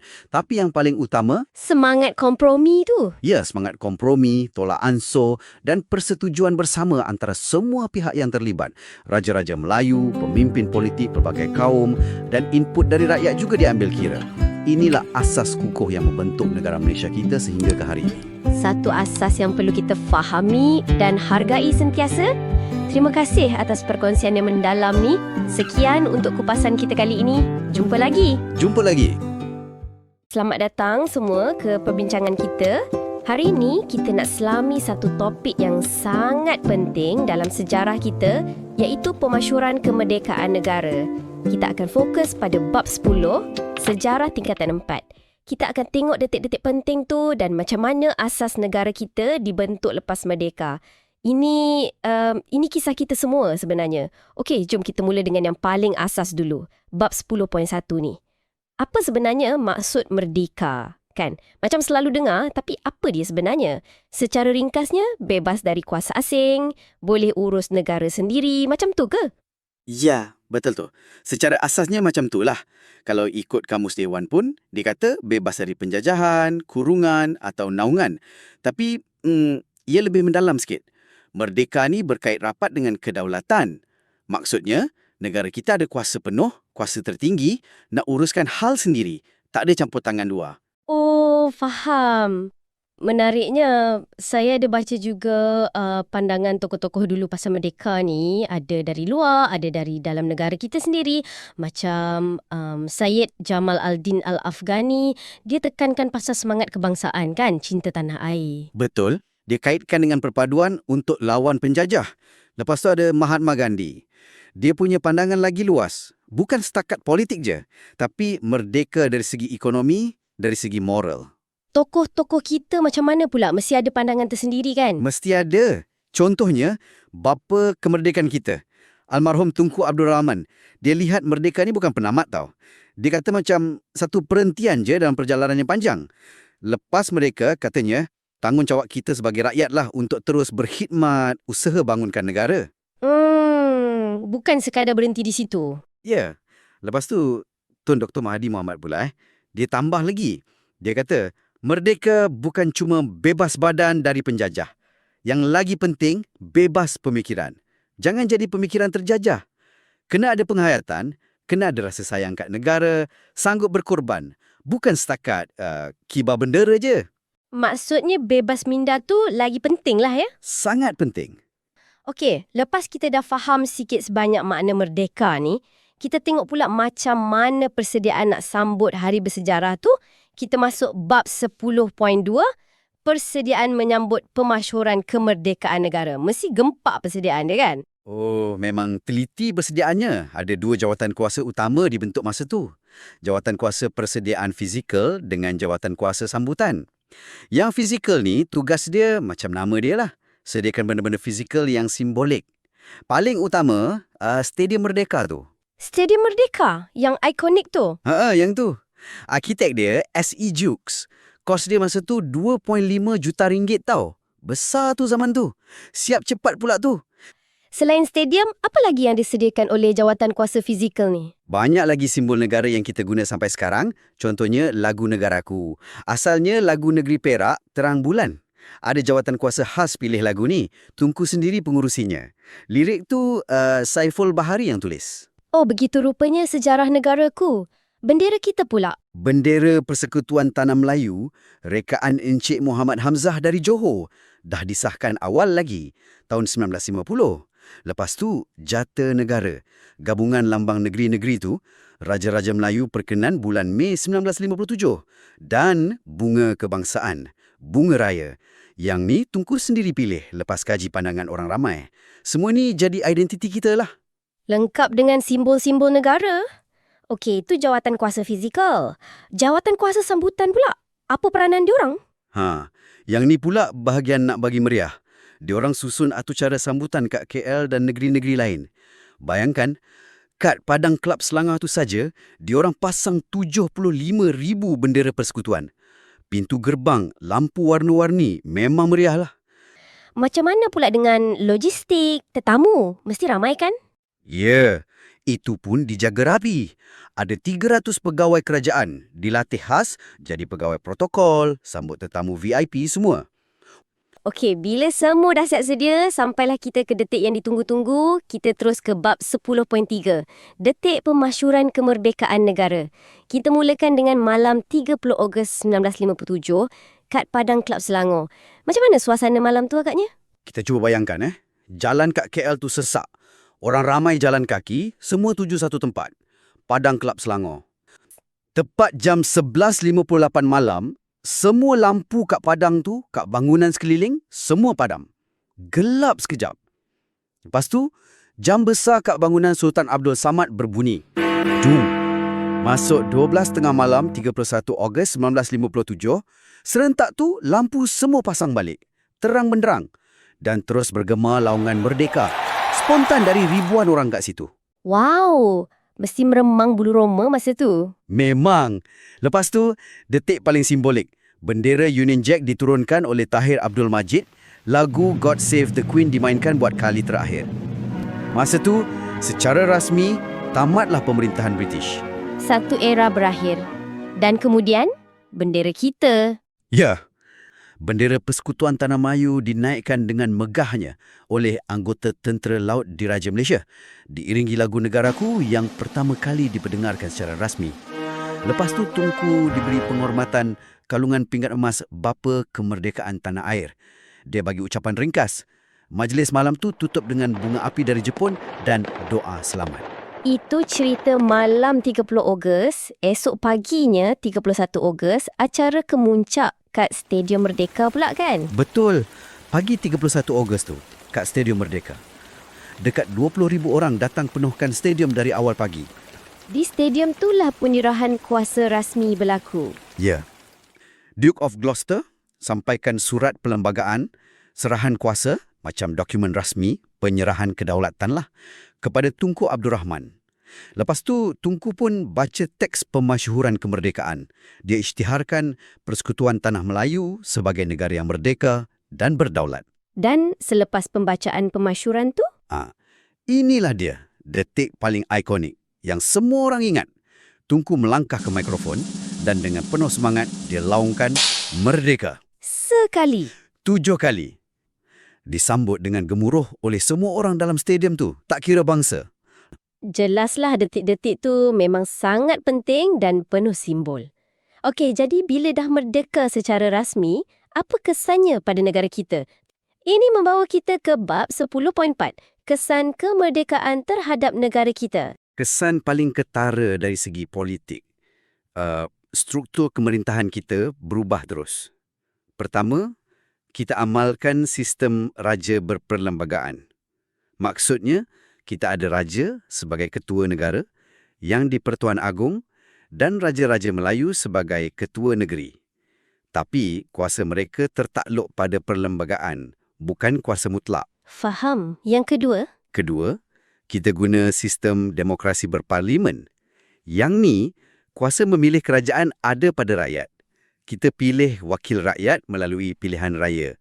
Wakil rakyat ni akan bersidang kat parlimen buat undang-undang negara. Jadi, suara rakyat tu penting dalam sistem ni. Macam mana pula dengan pentadbiran? Siapa yang tadbir negara lepas merdeka? Masih pegawai British ke? Tak, lepas merdeka, Tunku Abdul Rahman dilantik jadi Perdana Menteri pertama. Timbalan dia Tun Abdul Razak Hussein. Satu cabaran besar masa tu ialah nak gantikan pegawai-pegawai British dalam pentadbiran dengan orang tempatan. Kerajaan kena buktikan yang kita mampu tadbir negara sendiri. Tunku dan Tun Razak main peranan besar, lantik anak tempatan pegang jawatan-jawatan penting. Ini penting untuk tunjukkan kemerdekaan tu betul-betul nyata. Jadi, bukan sekadar merdeka atas kertas, tapi pentadbiran pun diambil alih oleh orang kita sendiri. Okey, semua perubahan ni mesti ada asas atau prinsip dia kan? Kita sampai ke bahagian terakhir, bab 10.5, prinsip kedaulatan Persekutuan Tanah Melayu. Apa tiang seri negara kita ni? Mesti ada prinsip asas dia. Ada beberapa prinsip kedaulatan utama yang jadi kerangka negara kita lepas merdeka. Pertama, kedaulatan tu sendiri. Negara kita bebas, ada kuasa tertinggi, tak ada campur tangan luar. Kedua, wilayah pengaruh. Kedaulatan ni ada sempadan dia. Ia meliputi semua negeri dari Perlis sampai Johor, termasuk Pulau Pinang dan Melaka. Setiap negeri ada sistem pemerintahan dia, sama ada raja atau yang di-Pertua Negeri. Maknanya, kawasan kita jelas. Pemerintahan setiap negeri pun jelas dalam satu persekutuan. Apa lagi prinsipnya? Ketiga, kerajaan. Kena ada institusi yang tadbir negara. Macam kita tahu, ada 3 badan utama. Perundangan, Parlimen buat undang-undang, Eksekutif, Kerajaan Laksana Dasar, Kehakiman, Mahkamah Tafsir Undang-Undang. Kuasa kerajaan ni datang dari mana? Dari kita rakyat melalui pilihan raya. Keempat, kedaulatan undang-undang. Yang ni sangat penting. Semua orang, tak kira rakyat biasa ke, pemimpin ke, semua tertakluk bawah undang-undang. Tak ada siapa boleh lawan undang-undang. Perlembagaan persekutuan tu undang-undang paling tinggi. Jadi, undang-undang tu pelindung semua orang secara adil lah ya? Prinsip kelima, macam mana dengan simbol negara tadi? Itu masuk prinsip kelima. Lambang kebangsaan, jata negara, lagu negaraku, bendera kita, bunga raya. Semua ni bukan hiasan je tau. Ia adalah identiti kita. Simbol kedaulatan, perpaduan, kebanggaan, kesetiaan kita pada negara. Sebab tu kena hormat lambang-lambang ni. Betul tu. Yang terakhir, keenam, pengiktirafan sebagai rakyat. Bila kita jadi warga negara, kita ada hak asasi yang dijamin perlembagaan. Macam hak bersuara, beragama, bergerak bebas. Tapi, hak ni datang sekali dengan tanggungjawab. Kita kena patuh undang-undang, kena jaga keharmonian negara kita sama-sama. Hak dan tanggungjawab ni seiring. Jelas sekarang. Semua ni berkait rapat membentuk satu negara bangsa yang utuh. Betul. Kalau kita rumuskan perbincangan kita pasal bab 10 ni kan, kita dah sentuh macam-macam. Mula dari faham apa tu merdeka dari pelbagai sudut. Lepas tu kita tengok persediaan rapi, pembinaan stadium merdeka, pemilihan simbol negara. Kita juga dah alami balik detik-detik bersejarah malam 30 Ogos dan pagi 31 Ogos 1957 tu, termasuk laungan keramat merdeka. Kemudian, kita lihat kesannya pada politik kita, raja berperlembagaan, demokrasi berparlimen. Dan akhir sekali, kita faham prinsip-prinsip asas kedaulatan negara kita. Semua ni membentuk asas Malaysia hari ini. Inilah episod terakhir untuk Sejarah Tingkatan 4. Jumpa lagi!